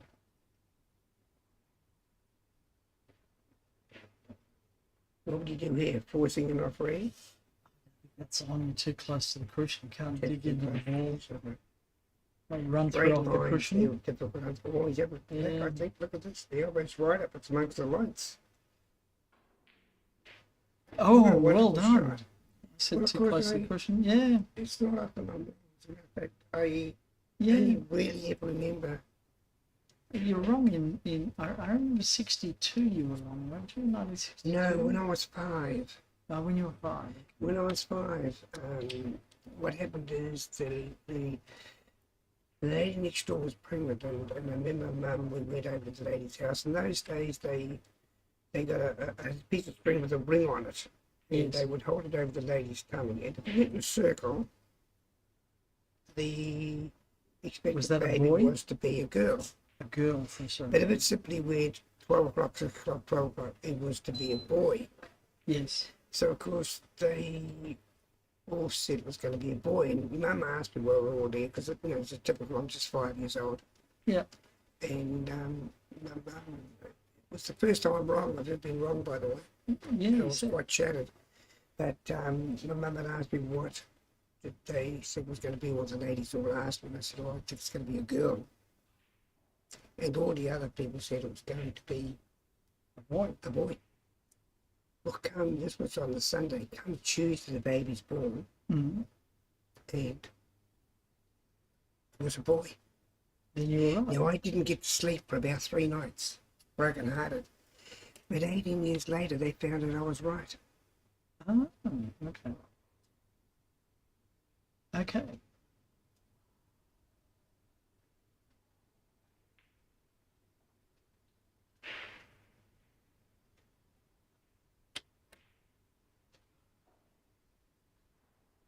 So let's see. So bring the white out now. So he's tried to bring that across to drop cannon position one. A lot of players would have played that in 2 steps. Firstly, the white to the pyramid spot, and then off. But Rob's done it in 1. So confident he is getting to top. Wonderful weight. Wonderful. Yes. So it's contact on the first ball and weight onto the second ball. He doesn't look as tight as he usually does at top. Seems to be overhitting him a little bit to me. This cloth is very Run quick. through here. Run through with pocket Okay. side. Leaves an in off. Trying to work that white into a position where he can come down onto the red and knock it towards the pocket and put the white behind the spot for what we call top of the table.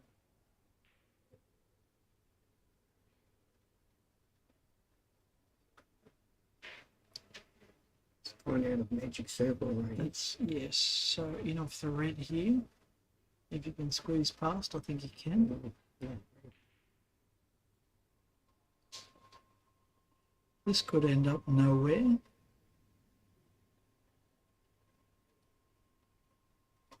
That has ended up nowhere.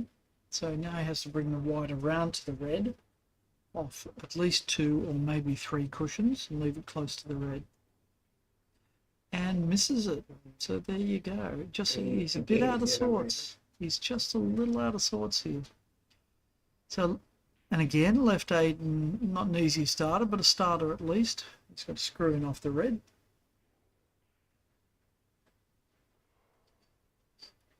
Well, there's only 98 in it at the stage. I know. I think the pundits would have been predicting a lot more than this. Yep, nice Lovely, developed. gentle touch, hasn't Yeah, but he's unfortunately he's only got the cannon, pot cannon. he? Well, yes, it wasn't too gentle in this case, but it is a lovely, gentle touch. I mean, he's managed to screw that ball back and hardly touch the red. It's only travelled half the length of the table. Well, got the 5 shot, but the cannon was the backup plan. But now they're not in terrible shape. Running side.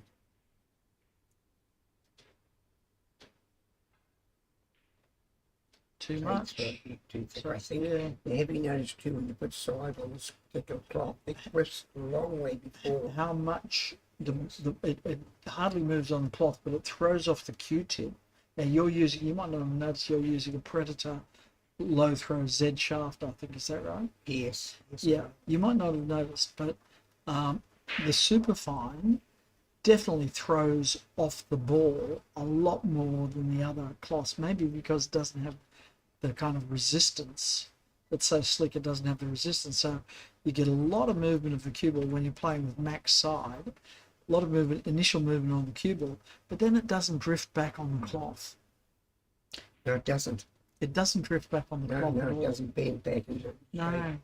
So if you're playing a long Jenny, it's virtually a straight line from the contact point into the pocket. You still play with check side because you wanted to make the pocket a bit bigger, but it hardly moves on the cloth, even at dead slow pace. The long genies and the short genies are almost, they're not unplayable, but you don't want to be playing them if you don't need to. Yeah, that's right. Even I noticed Peter playing some today, Peter Gilchrist. Mm. Did he get them all? David Coolsey, and they were getting them. Really? Yeah. It was, I feel less bad now.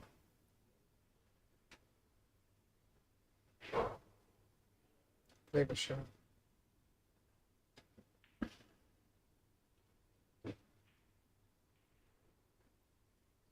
Doesn't this game look easy when someone else is playing it? It sure does. I never play better than when I'm sitting in this commentary chair.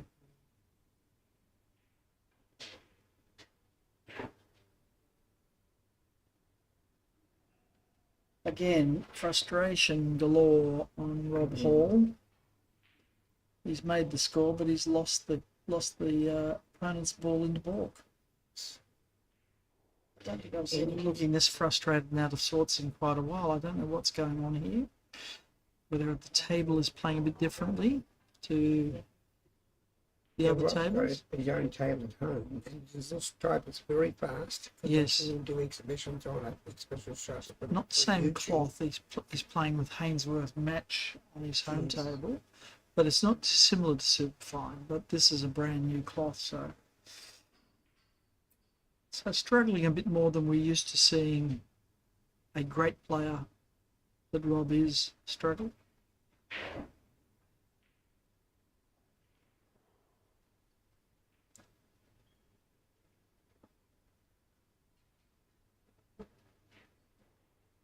Who's your tip for the final? Who's going to play in the final and who's going to win the final?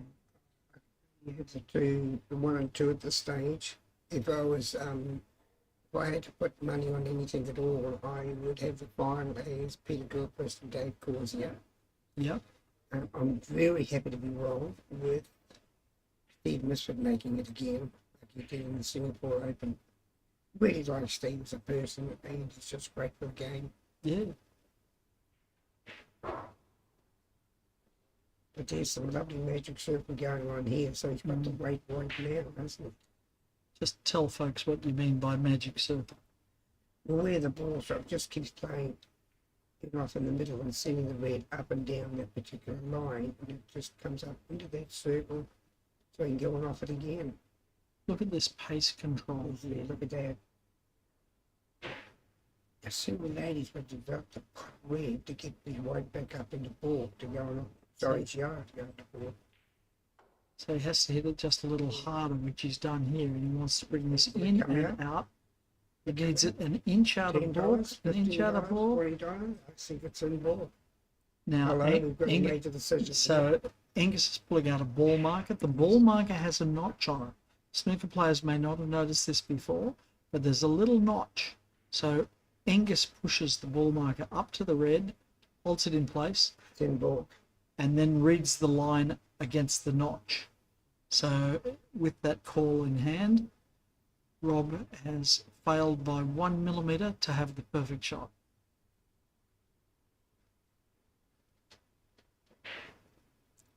So there he's allowed to play that safety miss, and in this case he's simply lined the balls up. Aidan can play this off the cushion and make the cannon. It's not impossible. Just the slide's different, isn't it? Slides are always played. See the sliding, about the slide has a word. So Mark Hill says Peter Gilchrist, who is a relation to Peter Gilchrist, to beat Corsia in the final. Yep, good possibility. Greetings, Jack Phillips. Cheers for the stream, guys. Now, another uncharacteristic miss from Rob Hall. There's something going on there that's not quite right. He keeps looking at the tip of the cue.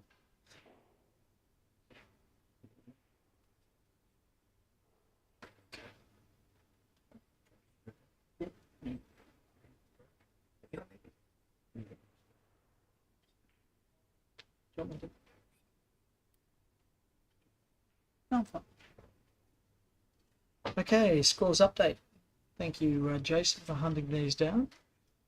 Okay, the situation has certainly changed from the last scores update that we had. We have 1 hour and 6 minutes left to play, and Steve Mifsud has skipped ahead in the Australian Derby, 480 to Frank Humphries 140. Last time we reported, we said that David Corsia and Gary Oliver were neck and neck at 160 each. Won't surprise anyone who knows their billiards to find that Gary Oliver is still on 160, but David Corsia has polled on 500 points in the interim. So that match now stands at 660 Corsia, Gary Oliver 160.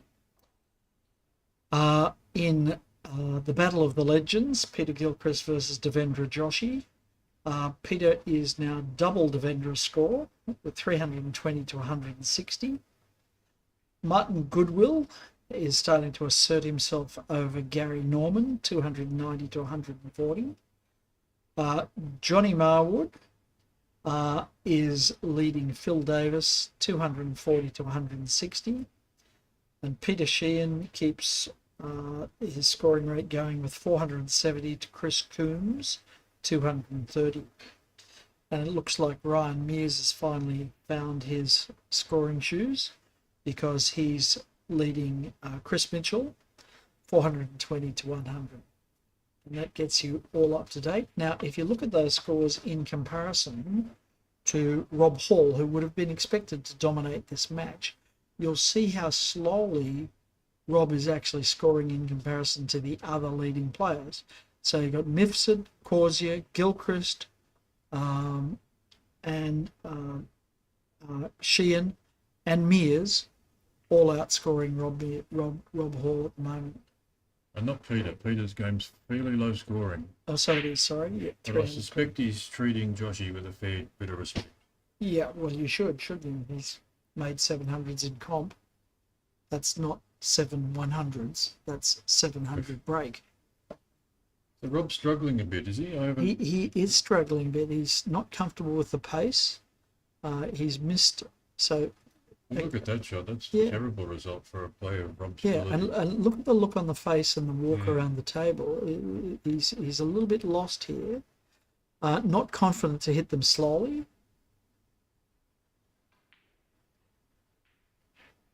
Good cannon. Good cannon. Oh, yes, nice. He's got a nice result out of that. Yeah. Hope So- he can make that count. I hope he can too, because he really has been battling here.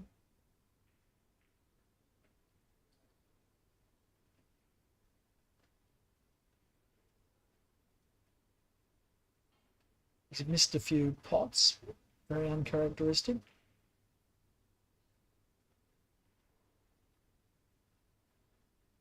Can you see anything different in his action or his demeanour which...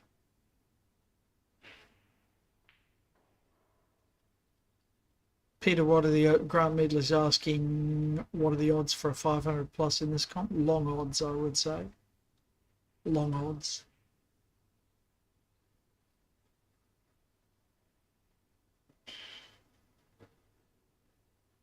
What's our best so far? 300. 363. Well, that's a magnificent break. But And I asked Dave and Peter both about that, and they both thought that sort of around the 400 to 500 mark was about as good as it's likely to get. yes. Not just the tight See, look pockets, at that. Another one. Scratch the Yeah. head. not What's just the going on? tight pockets, but it's with the slide and the cushions and everything. The ball line crossing's not easy. Yeah. Well, this is the type of situation where you play that Punko Jadvani ball Yes. crossing, isn't it? Through the middle, 2 pots off the spot. Two off the leaves you spot, sort of one off the short of middle, the yep. centre spot.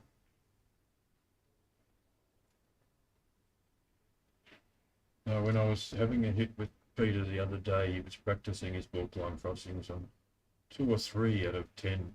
He actually went off in the top pocket when it came back down, and a couple of other times caught the jaw in the ball pocket. Is this going to work out all right for Aidan? Or is it going to be a cover? It's all right. A little gentle draggy cannon. Aidan's actually had better pace control than Rob in this match.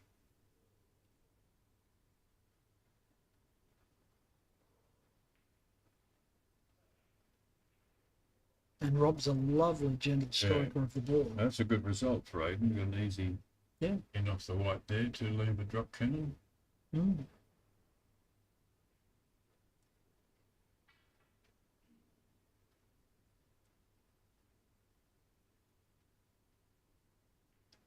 Oh no, he called me. Thought he would play in off the white. Must have been Thought he too would thin. too.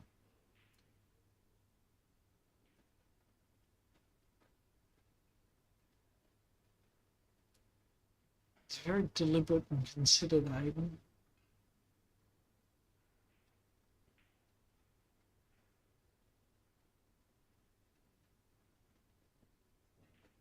Yes, Grant, new cloths.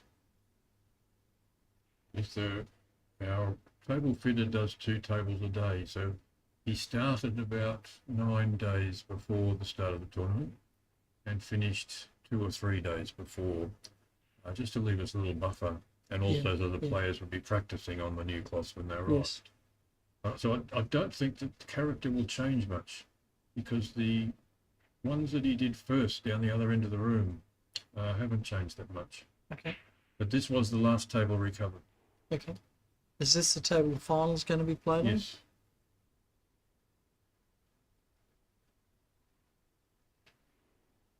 Well, it doesn't augur well for Rob that he's playing worse on this table than any of the others.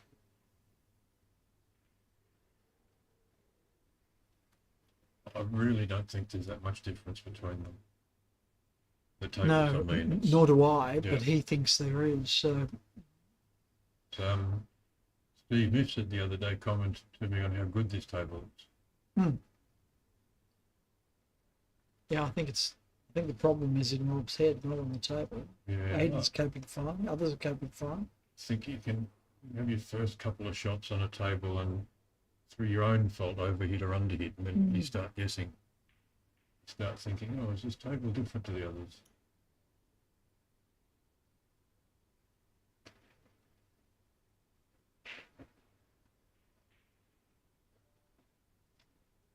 I thought the run through yellow was a better shot here, but quite hard to get a good result out of this thin cannon. How right you are. Now, hampered queuing. He may have thought he'd get the double. He may have thought the yellow would jaw back and hit his ball if he tried to run through. Might have a thin cannon. Very tough to judge though when you're that close to the ball. Good shot. Super shot from there. Wasn't a Hasn't left confident shot anything. though. He gave it a bit of a No, thump. you haven't given- He wasn't going to dribble up to that one. No. This might be the one you like, Peter. The outside of The inside of that one. yeah, Yeah. check side, zip it around off a few cushions. Here we go. Yeah, there it is. He needed thinner on the, Yes. the yellow. That's the classic 3-cushion carom shot.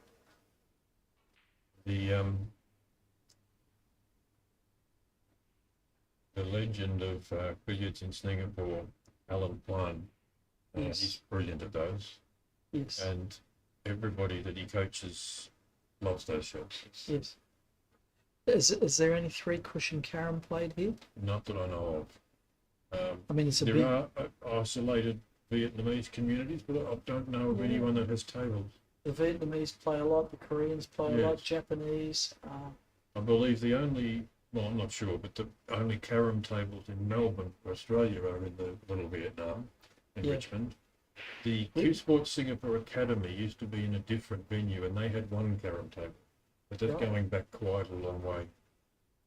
Because carom is in the Sea Games, so I think Singapore would love to have a competitor, Yeah. but there's just no. They may have to import a carom player, Yeah. similar to what they did with billiards. Yes. Now have a look at this. He's overrun that. There's Yeah. an elementary pot. And he's overrun it. I don't know what's going on I here, don't but know. my sympathy is with him. I've had Unfor- similar days here Yeah. in the last couple of days. It's all going haywire. Unfortunately, I'm the manager of the complaints department. You are, No. as well as If there's anything everything odd else. happening with this table, I'll That- hear but about I it. don't think there is. You know, I just don't think there is.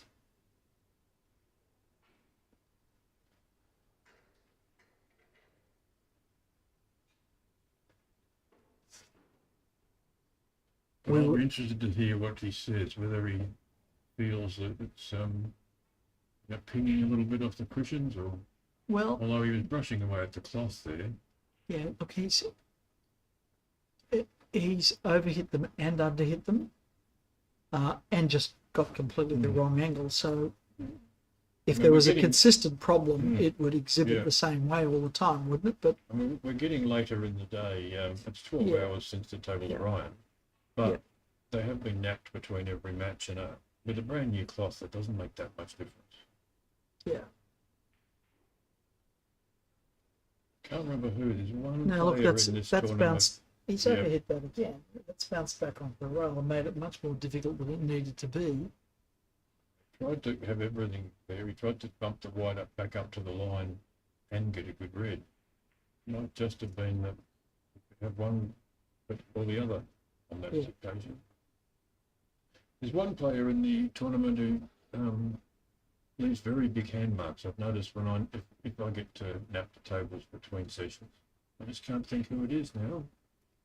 Well, the usual Billiard culprit in players. Australia is Matthew Bolton, isn't he, Yeah. who grips the cloth The billiard ferociously. players generally, yeah. The Not light only touch. do Yeah. the tables hardly need napping, but they don't even need brushing either because Yeah. they don't leave chalk all over the place when they screw. Yeah. So altogether much tidier game. Mhm. And you don't have 22 balls spread all over the place. That's right. You like to just packet them nicely down this end and keep them there. Come on, Rob, let's get going. Again, less than ideal. Underhit that. So I'm just interested to see what he's saying. It did look to rebound quite quickly off the cushion. But then when he underhit, so Yeah, yeah. as a gatherer, Here's that shot we were talking about before.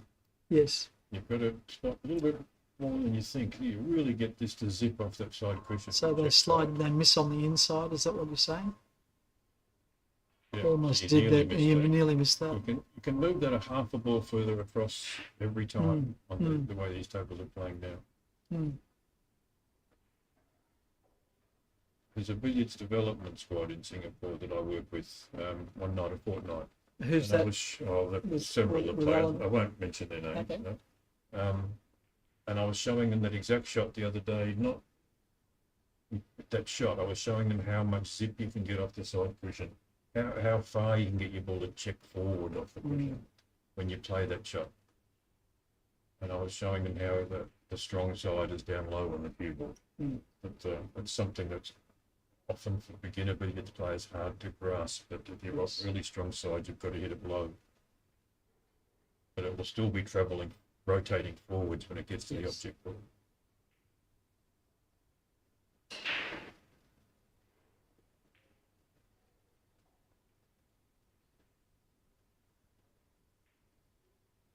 Grant says that pace is pretty that good. shot's called Grandma's legs. Well, he was referring to the inside out Oh, okay. pre-cushion cannon. And I think that's because the ball's spread. Right. Uh, Well, Discretion prevents me from saying more than that. I don't think I ever saw Grandma's legs. So I can't comment. Well, let's take a good view on it and say that's why it's called grandma's legs, because it's seldom seen. But I suspect it's something to do No, with yeah, that no, I spread. understand. Yeah. Yeah. That's better pace control.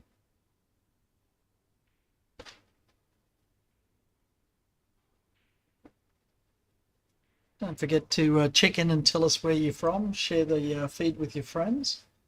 Tell us what you'd like to hear. Less chit chat about the background, more commentating on the shots. We're quite open to suggestions, or if you don't like it at all, you are aware that there's a volume knob there and you can turn us off completely if we're talking complete rubbish. G'day, Mark. I see you've posted. I hope your wife is recovering. Mark was in this tournament, but his wife was unfortunately unwell and he stayed to look after her. What a guy.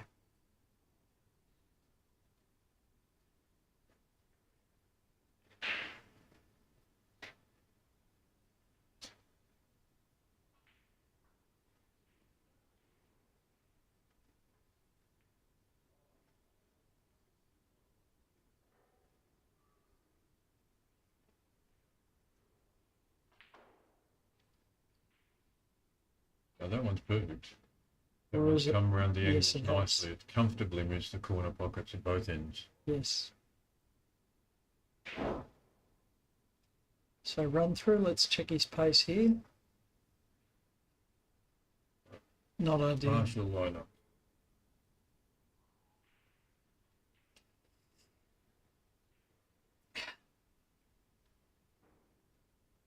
Sure, he can turn that red away a bit with a bit of side. Yeah, that's what he's done. Play that with strong right hand side and the red will take a path more to the left than it would otherwise take. In and out. Yep. That's better pace.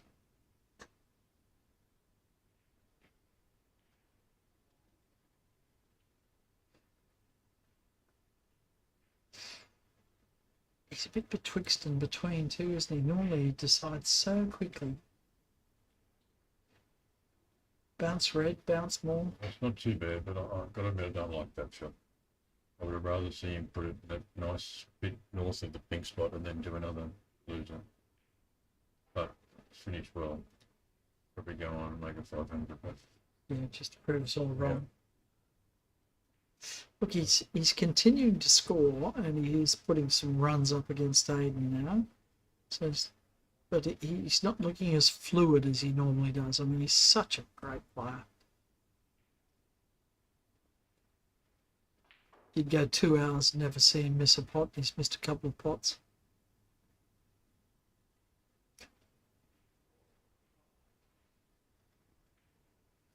be in good position for the cannon if he just rolls this red in nice and slow. A little bit of a think about it on the lips of the jaw. He did.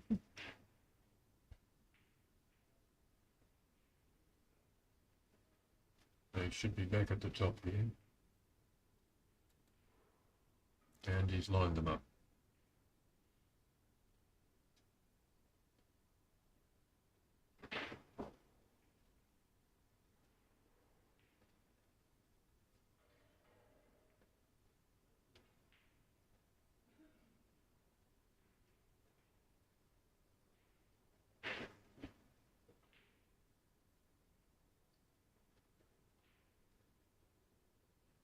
Sorry guys, if the sound's not ideal, it's possibly a laptop, Wi-Fi issue at this end. Could be. Or it could be the fact that our voices are in fact distorted.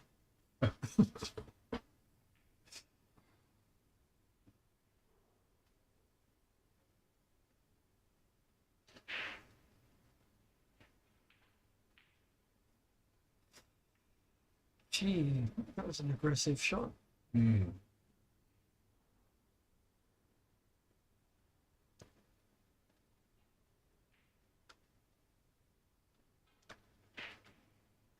Psycho Cash Beast. We did read the scores in the other tables not long ago. Most of the matches, none of the matches look really close at this stage. No, yeah, I might go out and get an update on these. Okay. Where's the best place to get that? By wandering around looking at the Yeah. scoreboards. Okay, Yeah. I'll do We're that wandering around carefully. carefully and Yeah. inconspicuously.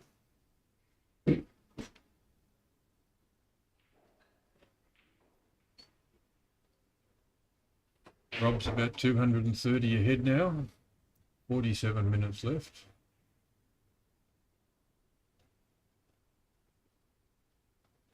It's very hard to see these scores changing in any other matches. The favoured player is actually ahead in every match. The only possible surprise is Peter Gilchrist is not scoring that heavily, playing against Joshy.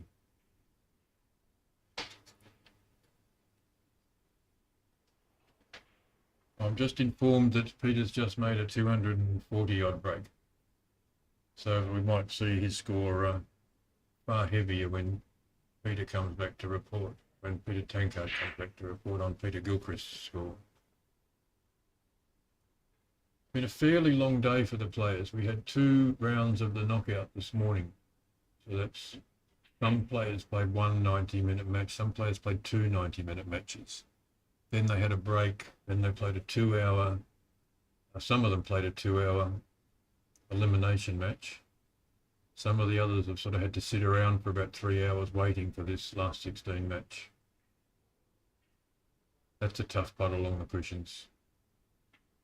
It's very easy sitting at home or sitting watching the monitor to think that was poor, but they're very tough spots on these tables.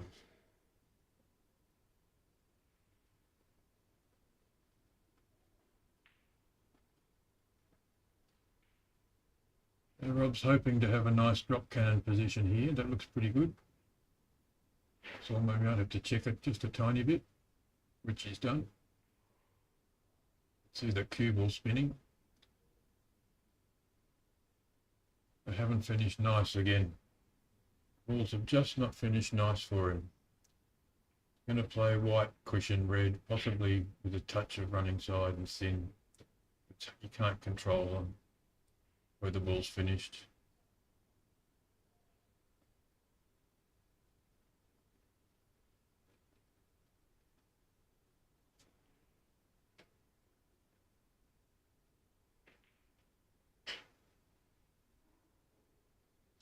What a great putt. 44 minutes left in this match.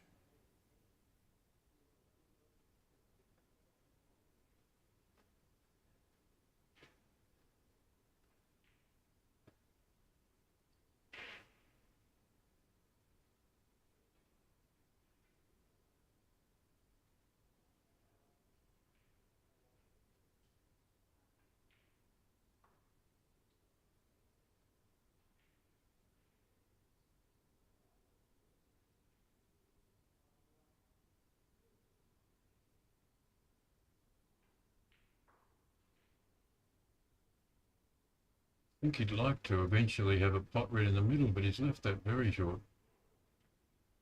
Only the best way to recover that white is to be potting the red into the right-hand centre pocket.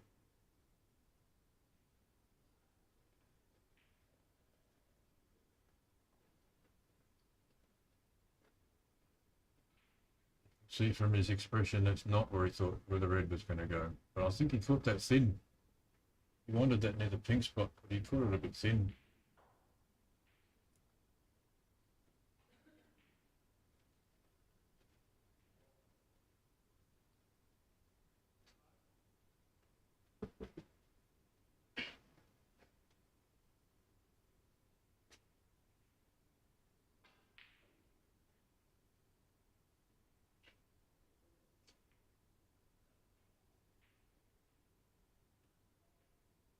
Finally a little bit of luck.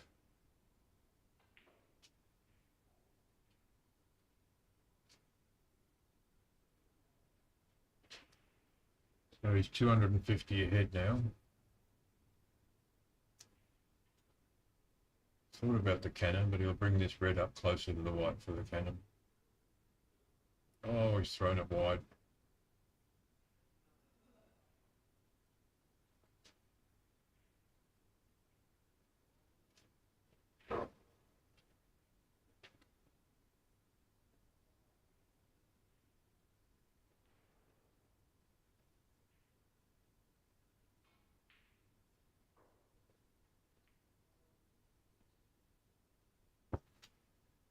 Thin in off from Aidan. Probably play a slow cannon. Send the red towards the right-hand corner pocket. What I want to avoid is pushing that yellow down into the jaws on the other side. That's not too bad. That red stays off the cushion. Yeah, that's not too bad.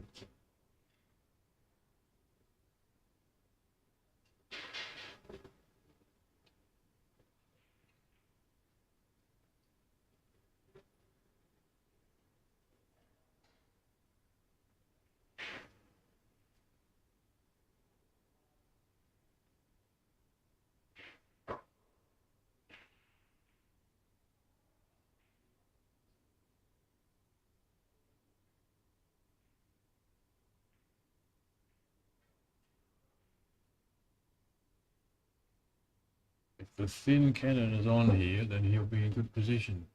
This looks very thin. He may play the run through.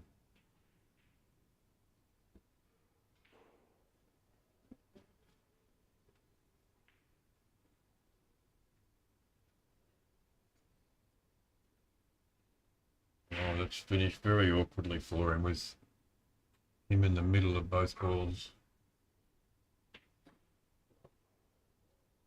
Hard to get the power in this screw back bridging over the yellow.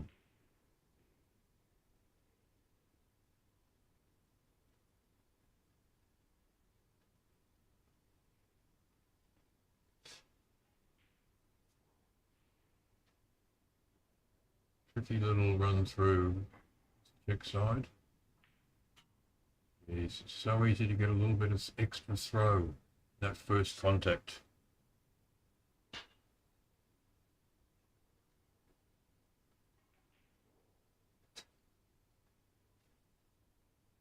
Rob's showing his frustration with the way this game goes.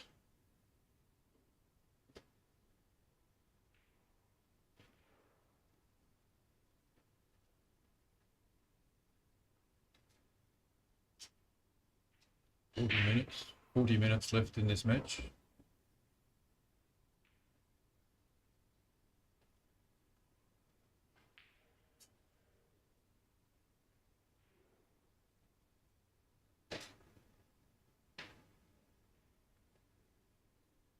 I think he'll be happy with where they finished.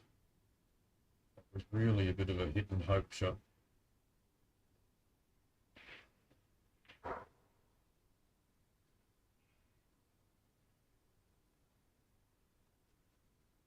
Gentle forcer. Don't need a lot of authority on these tables. That's one of the first ones I've seen that's been thrown narrow, not wide.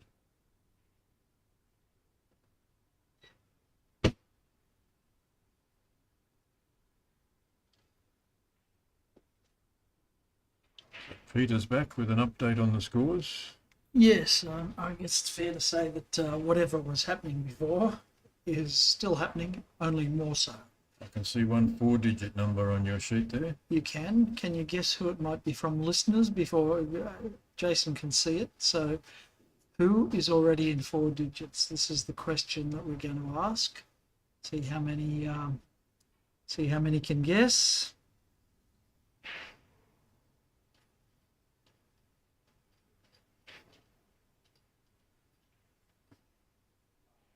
That's not good. That'll line up. Grant Meadley, you are correct.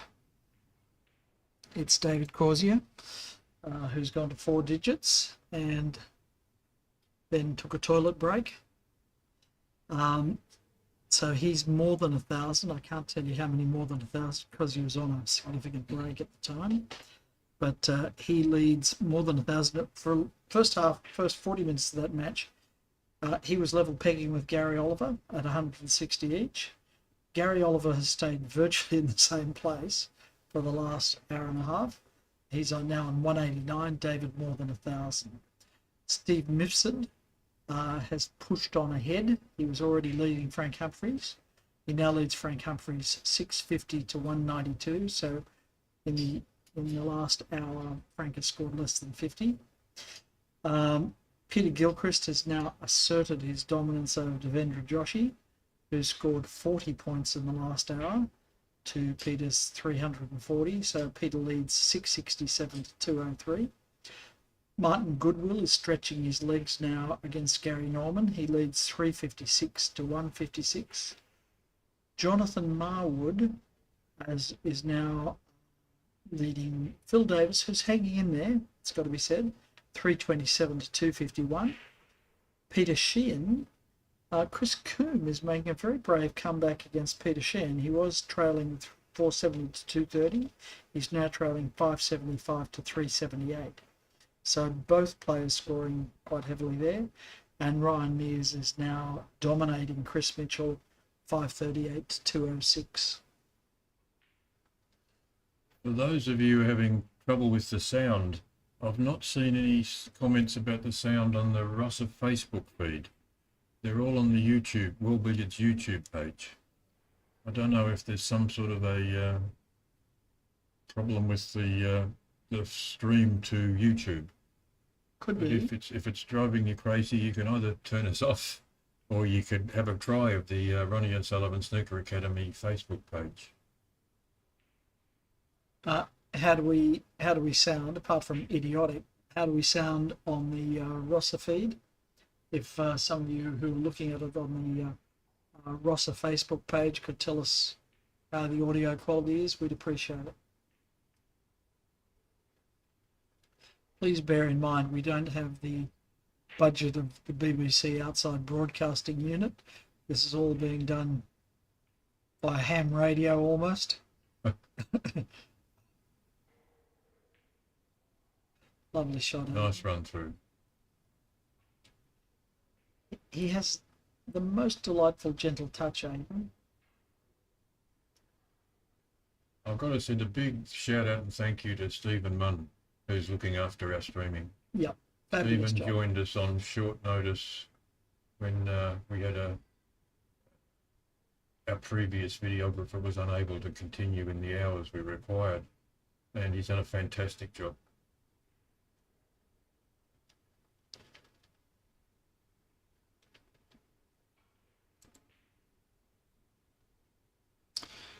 Sounds Okay. fine on Facebook, is one of the comments we've got. So if you want to switch over from the World Billiards YouTube stream to the Rossa Facebook page, that's the Ronnie O'Sullivan Snooker Academy Facebook page, you'll find us streaming on both of those. That'll help us because we've already recorded them as a viewer on one platform and we can add them as a viewer on Absolutely. the second platform. That's right. Our stats go up.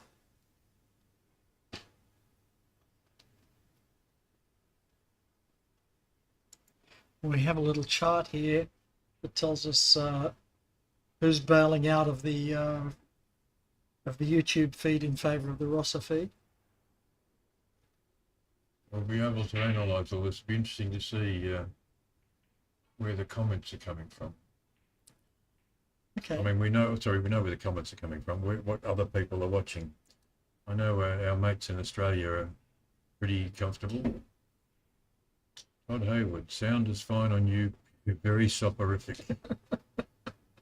Thank you. Well, Todd. it is getting late in Australia. It's probably past your bedtime, Todd. You've got probably screaming children at an early hour Yeah, tomorrow well, morning. that's right. Well,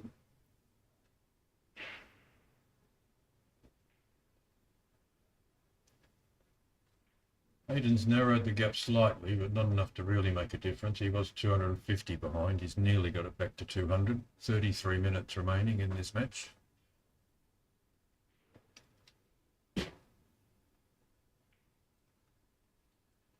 that's good pace. Let's see how he goes here. This is really absolutely perfect position for a Absolutely drop cannon. classical, isn't it? Probably had the quite a touch further away from the side cushion on the slidey table, but it's pretty close to perfect. So with the sliding tables, it's hard to get it across to the red, isn't it? Yes, it comes down a bit quicker than it goes across. Yeah, so there you go. That's exactly what Jason was saying. That's not too bad, but he'd love to have had an easy pot red here. Mm. He wouldn't tackle this red along the rail or going off it. Look at the respect he showed that shot. He's left it Yes. so close. Normally, Yeah, he'd bring that up. He'd bring that up. Not all the way, but he'd bring it up enough for a loser. Yep. So managed to hold them at top for exactly one shot. Well, I just had a look at David Corsier playing. He's not battling at all. He is playing so fast, so fluid. He looks like he's back to his best, and it would be a brave man to bet against him. That's a nice screw in off. Nice touch shot. And he's lined them up. They're just not coming right for him, are No. they? And this is not easy off the side cushion, again, because of the slide.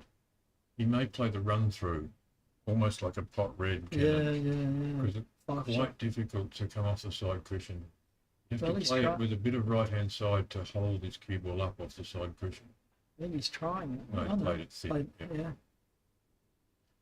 So Again, he's that's the aware sort of of shot that you just can't control. In fact, He's a- he's got as good a result as you could hope Sure. for there. but he's aware of those problems, so he's Yes. playing. You see a lot of players taking on shots, and you go, "Why are they taking that on?" It's the conditions are different, so you have All to right, here's adapt. another chance. Yep. I would think he'd want to come back on this left side of the table. Exactly like that. He does. That's good pace. Now there's a chance for him to develop something here. Okay, I can tell you that lots of people are abandoning the YouTube feed and coming across to the Rossa feed. But interestingly enough, the problems are not universal. So we've got three guys in Sydney: David McMahon, Edmund Tay, and Todd Hayward. Todd says the sound is fine. David says the sound is fine. Edward says the sound is very rough. So we don't feel totally responsible. No.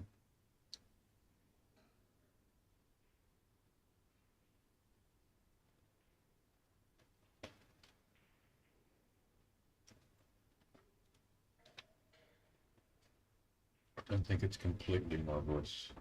No. It has been a tough few weeks, but Yeah. because we're in a billiard room, when I scream at people, I have to scream at them quietly. Like a library. Yeah.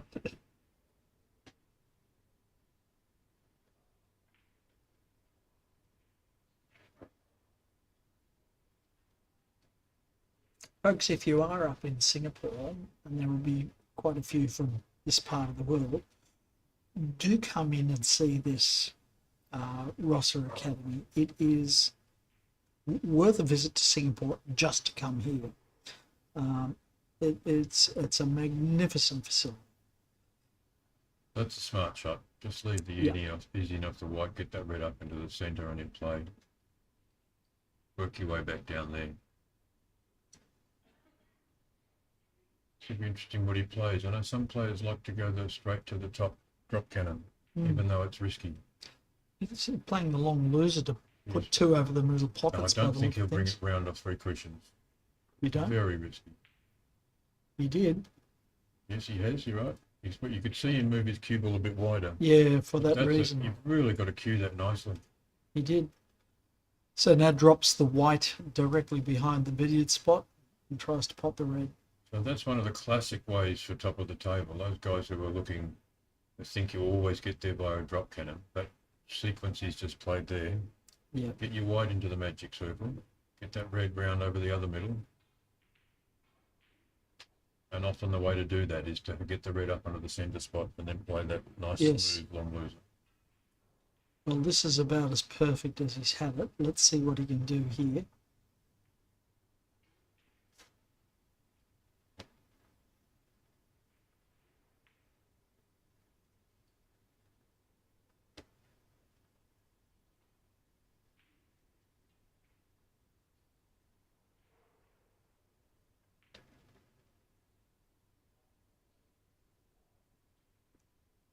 It's hard to know what to do when you are struggling a bit. Do you slow down and take a little bit more care when you're a fast player like Rob, or does that break your rhythm completely? It's a good question. I mean, I know some players. I was talking to one of the players earlier, and he said he was struggling, so he sped up so that he was playing shots more intuitively instead of agonising about all the Well, problems Steve these tables Mister present. sometimes does that. Yeah. So now here's another one. Wow, He's only what a- managed to. Well, I mean, great shot, but he's only managed to hold them tight there for a absolutely. couple of It's shots. nasty.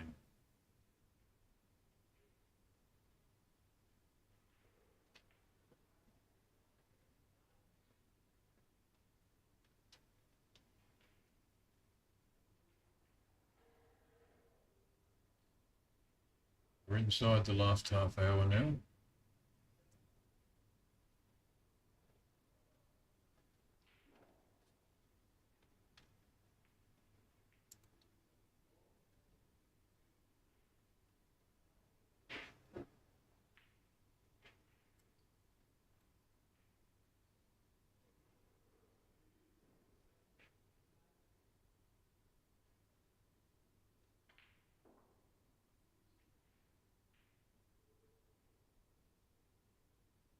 Ronald Bakey's asked where he can find the draw. That's on the results site, the World Billiards results site. Ronald, if you're not familiar with it, you might have to go to the World Billiards Facebook page.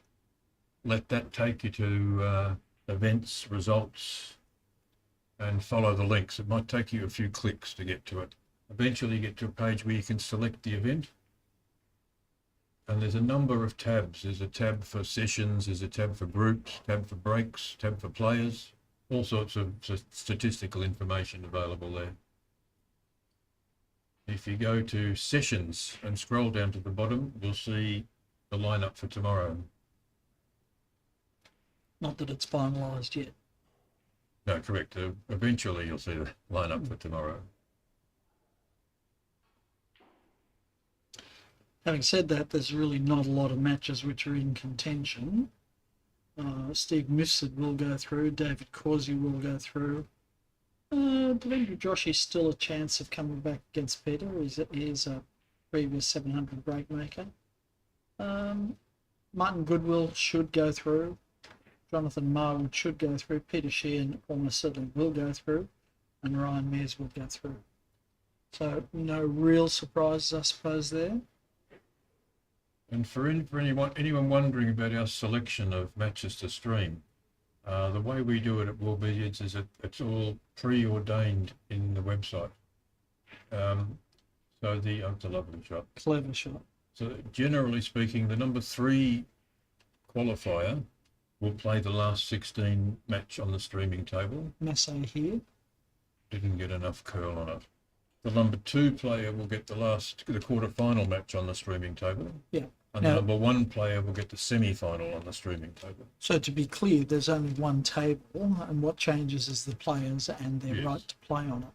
So this is what we believe is the fairest system, that the top 3 seeds not the top 3 seeds in the tournament, but the top 3 qualifiers who earn their places, Yes. earn a knockout match on the streaming table. So they And each get to play it once. Yes, and the better you perform, the longer the match you get on the streaming table.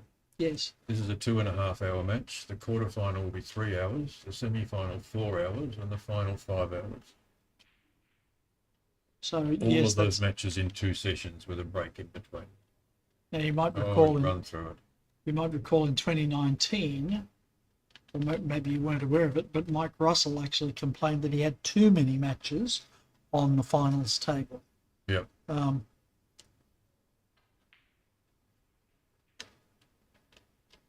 not sure what that was about. Yeah.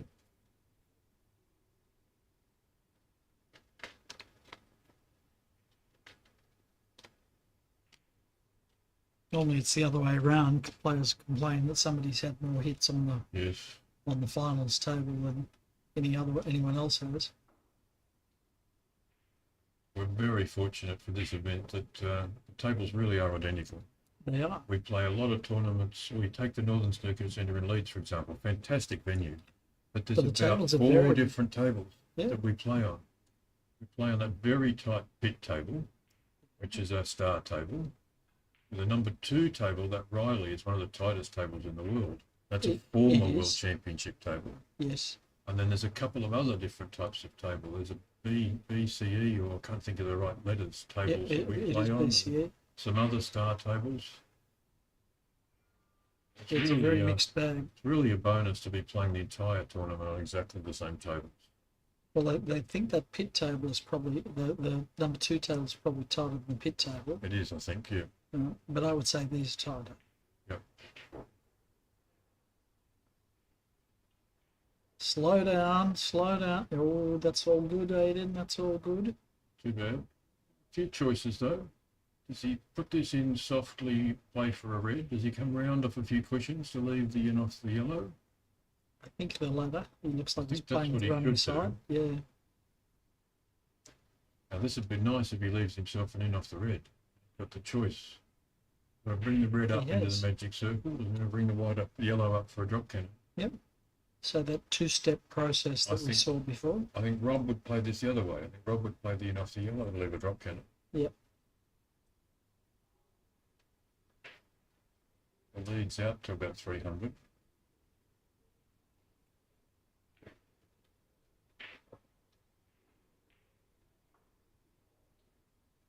Aidan will play the losers all day in preference to top, if the balls are there.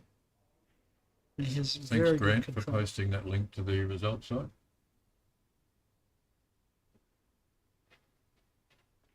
I can't talk and type at the same time, so I couldn't do it.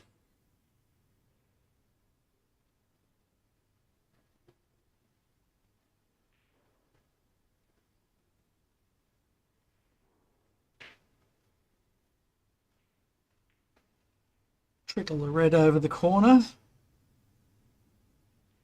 I like the way he's played that. I always believe that if you don't let that red reach the top cushion, you stand a much better chance of having a nice result. Mm. If you let that red reach the top cushion, the chance Oh. it'll chance it'll be on the cushion. Mm. I thought that looked like an easy pot. It was an easy Yeah. pot, but I don't think you can blame the table for that. That was bad killing.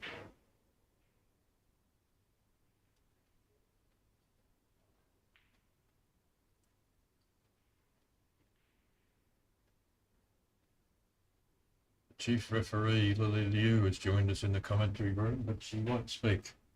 Everything under control, Lily? She's done a wonderful job.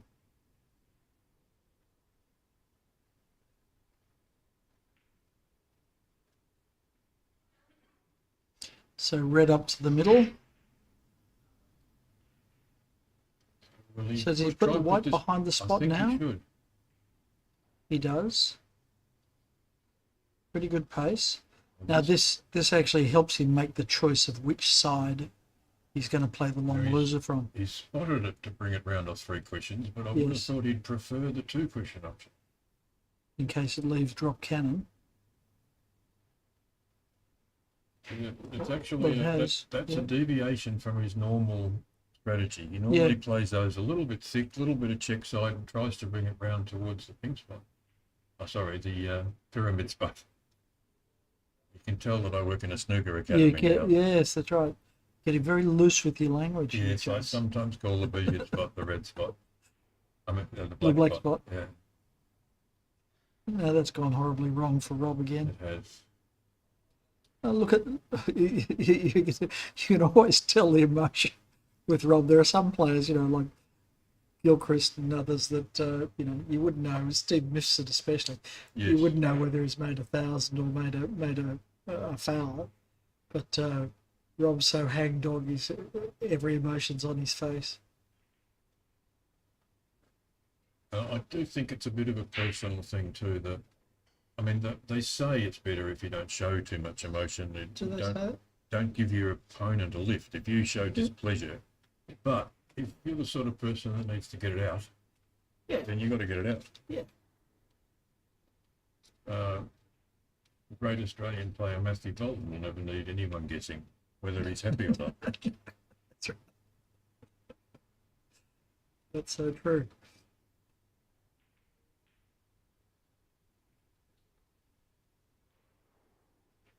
Finding a way to handle that is probably part of becoming a great player. You can't. Yes. You don't want to have great displays of emotion, cursing and switching of cues and such. But Yeah. there are some people that need to vent. Things aren't going their way. They need to. Yeah. They don't want to let it build up inside them. So he's I've been Tapping known that- to tapping that pocket. mutter a few curses under my breath, and you have. apparently And sometimes so not have I. quite under my breath.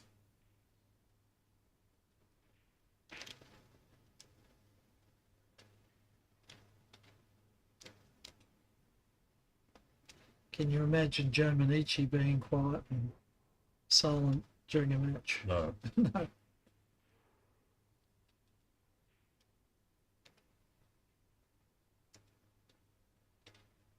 One thing, unfortunately, it's not considered the right thing to do, and is that when you play a great shot, you're not allowed to say, "Wow, that was a great shot." Yeah.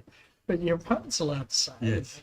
Yeah, and it's quite common in billiards that somebody will say to you, "Yeah, great shot that." Slip by He again. didn't. He really had to crunch that with check side. He just, Yeah. Just stroked it. yeah. It's one of those ones you hit low and sort of like a draggy action. You Yeah. get the side to bite. Yeah.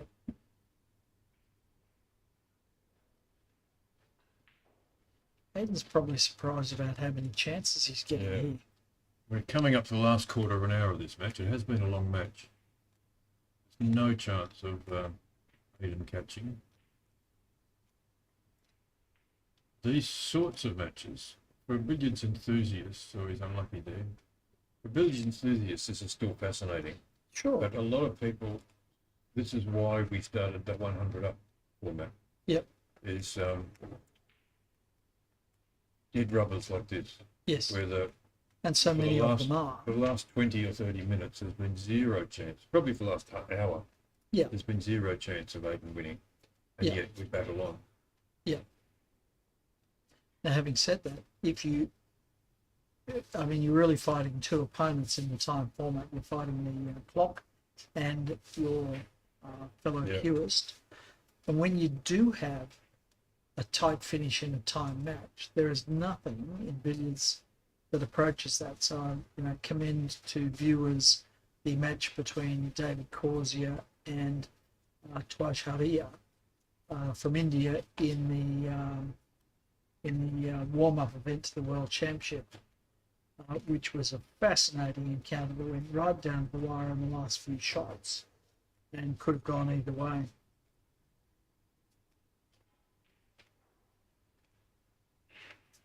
The great Thailand supporter of Q Sports, Sindhu Pulsavaron, he was a big promoter of the time format. And he's partly Time responsible. format? Sorry, the points format. No, points. He's partly responsible for why billiards is in the Sea Games. Yes. But his view was that it's boring watching Yeah. one guy get thumped, and after an hour they're playing a 3-hour match, and after an hour one player can't win. Yeah. But I mean, how wonderful is it when you get a 5-hour match and the lead changes 2 or 3 times? Yeah. I mean, Well, 4 or 5. We want to see 4, 5, 600 breaks. yeah, last World Championships, Gilchrist Qatari, the lead changed at 300, the lead changed at 600, the lead changed at 900, and the lead changed again at 1200. And it wasn't until that last change in lead that any player developed a match-winning commanding lead. That was Peter Gilchrist. But it could have gone either way right up until the last 10 minutes. So he's a bit short on that one too. Mm. Check side. Too And much check. too Ran much through check. it a little bit.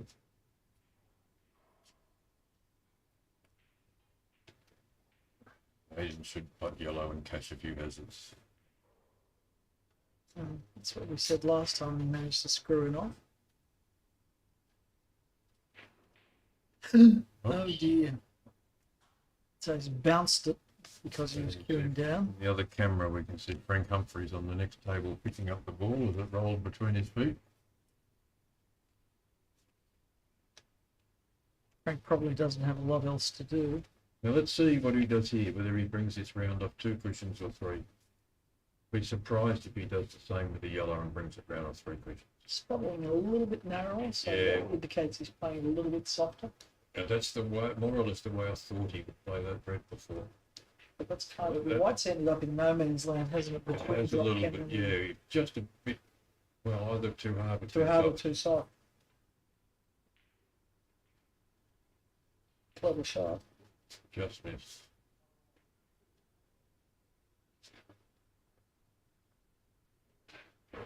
Rob Ball looks like he needs a cuddle more than anything else right now.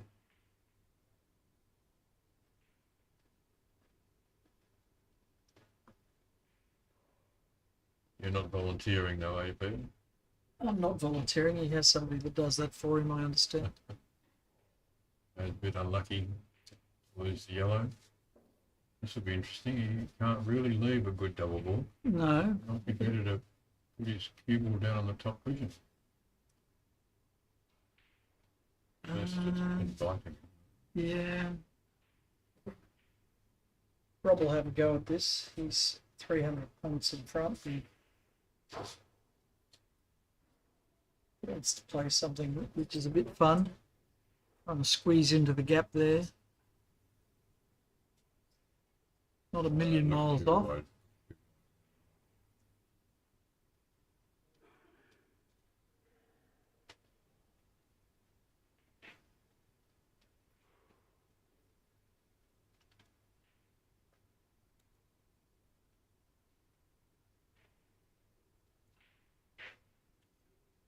Sharia Patel says time format big break. That's right. We want to see the big breaks. Yes. So the people that don't follow billiards see players at the top of the table for 100, 200, 300 and think it's boring. Yes. The rest of us are on the edge of our seats thinking, how far can you go? Yeah, that's right. Enthralled. So somebody's asking who's left in the competition. Right now, Steve Mifsud, Frank Humphries, David Corsier, Gary Oliver, Peter Gilchrist, Devendra Joshi, Martin Goodwill, Gary Norman, Jonathan Marwood, Phil Davis, Peter Sheehan, Chris Coombe, Ryan Mears and Chris Mitchell. Sometime in about 10 minutes time, 8 of those names will disappear and there will be left Steve Mifsud, David Corsier, Peter Gilchrist, Martin Goodwill, Jonathan Marwood, Peter Sheehan and Ryan Mears. So And all Rob of those, and Rob Hall, are all of those quite predictable. And yes, this is a balk line crossing rule tournament. World Billiards tournaments, what we call tiers, level 4, 5 and 6. We have the balk line crossing rule and definitely in the World Championship. He is between 80 and 99 points in every 100. So the 300s that Dave Corsier has made, he's had to cross the walk line 3 times.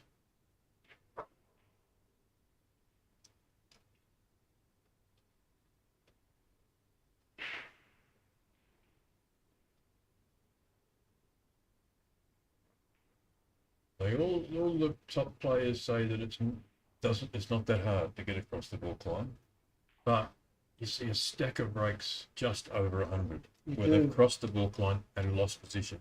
Correct. Never quite recovered. Yeah, exactly. This looks a little narrow. Is that on the centre spot? No, it's not. Oh, okay. No, No, it's he not. looks right. He looks right. I used to know the world record walk line crossing break, and I've forgotten it. It's not over 1,000. No, I think it's Mike Russell. it is. Mike Ross has done in practice a few times, but it's never been done in competition in the modern era, and since the walk line rule hasn't been around forever, I can say it's never been done. And Peter's very practiced at the walk line crossing because when he and I play, he has to cross the walk line between 40 and 50 and between 90 and 100. Okay, that's a good handicap. Yep. So he gets plenty of practice at it. So we're running an exhibition in Sydney after the Sydney Open, which will star Peter Gilchrist, and I've had to work out a handicap format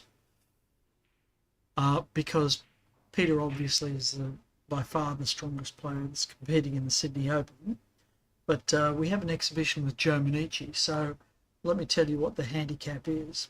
I call it either or. So it's just an exhibition. It should be a fun thing rather than a competitive thing.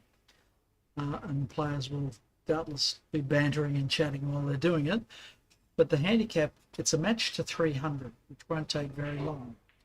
Except that for Joe, he has to either score 300 or run the limits. And the limits are 15 hazards off the spot, 2 pots off the, 15 hazards, or 2 pots, and make 30 consecutive cannons. The actual official limit is 75, but nobody's that good at them these days.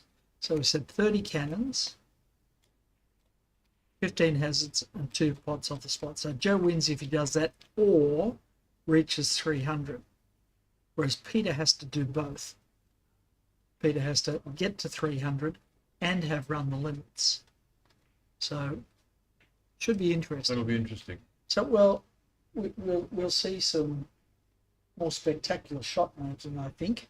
Particularly the close cannons. We see very few of the close cannons in competitive play these days, but Joe's quite capable of running 50 close cannons, and Peter can run more than 50 close cannons without too much drama. So 6 minutes to go. Sherrier has asked why the modern players play floating white.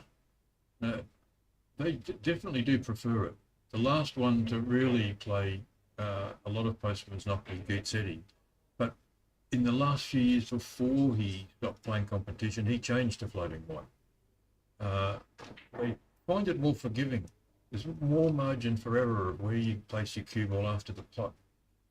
And the other thing is that the walk line crossing rule has made floating white even more appealing. When you've got the opponent's ball just to one side of the spot, there's a lot more margin for error when you come around the walk line crossing and back down. If you're playing postman's knock, you've really got to be great with that walk line crossing.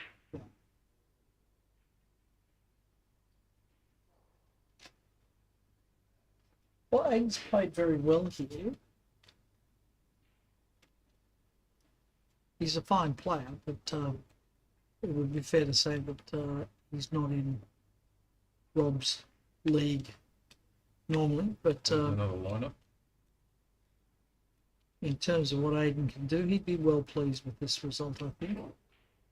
He wouldn't be expecting to beat Rob, but he certainly hasn't been humiliated. He's been competitive all the way.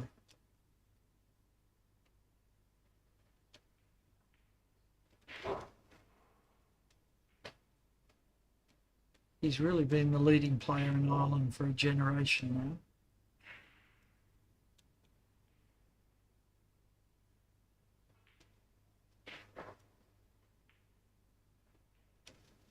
Very deliberate on that pot. He did, was. I thought our screen had frozen So for a did I. moment. It's I like was watching about to- Robbie. I was about to switch camera angles. Yeah.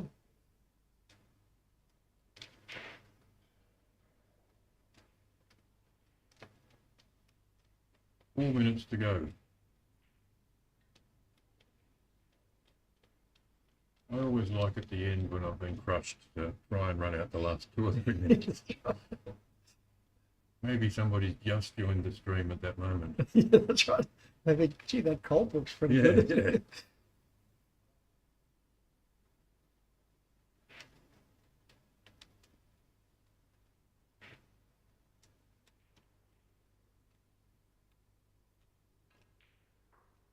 At 10 o'clock tomorrow morning, Singapore time, we'll be streaming the quarterfinals. And Peter Gilchrist will be on the streaming table, unless I'm mistaken with the way the computer does it. I'm pretty sure it'll be Peter Gilchrist on the streaming table. In the evening, provided he wins his matches, it's likely to be Dave Corsier on the streaming table.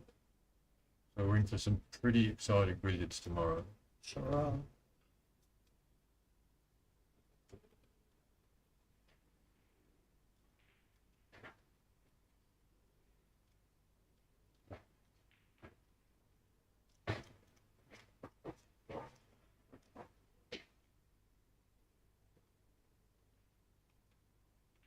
Ron Bakey's commented on hoping that Matthew Bolton comes back at some stage. I hope so too, Ron.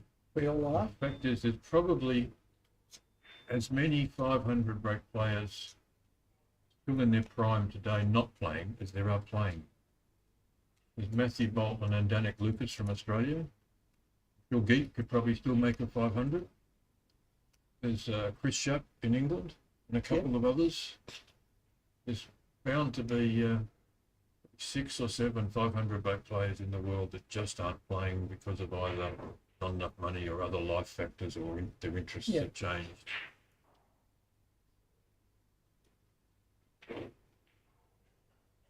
Fair to say too, it's hard to maintain that intensity over. You know, these guys have such long careers.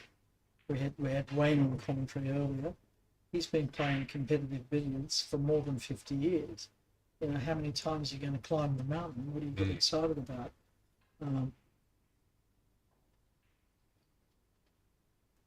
Doing a good job here, Aidan. I don't He is. know how many hazards, but I'm sure Angus will be counting. No doubt about it.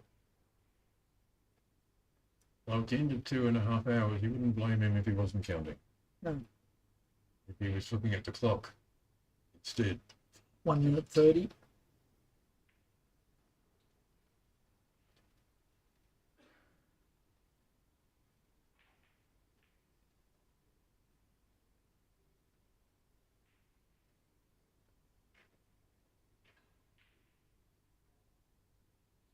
Very deliberate. And maybe there'll be some new 500 break players coming along. There's a chap called Ronnie who has an interest in billiards. Is that right? And Is there's he shown in Yes, he has shown an interest, and Oh, he spent some time at with on Peter the seat. No, he spent some time with Martin Oh. at his house learning billiards. at Martin's house? Yes. Oh, fantastic. He's got a very busy schedule with snooker, but he'd Of love course. to play a billiards tournament. So let's hope that 40 one day seconds. it happens. Wouldn't that be That'd be fantastic? fantastic for the game. Because he did knock in 147 on this very table. Same did? table that Rob Hall is questioning. Ronnie made a 147. So you tell me who's wrong.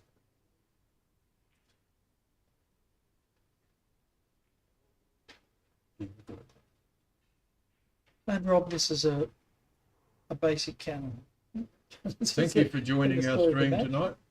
I don't know, the time, scheduled time is nearly up. I don't know if they had a timeout in this match. No, they did. That's our timer, and And that's the match is players theirs. shaking hands. Thank you for joining us. Hopefully we'll see you tomorrow at our streams. Thank you.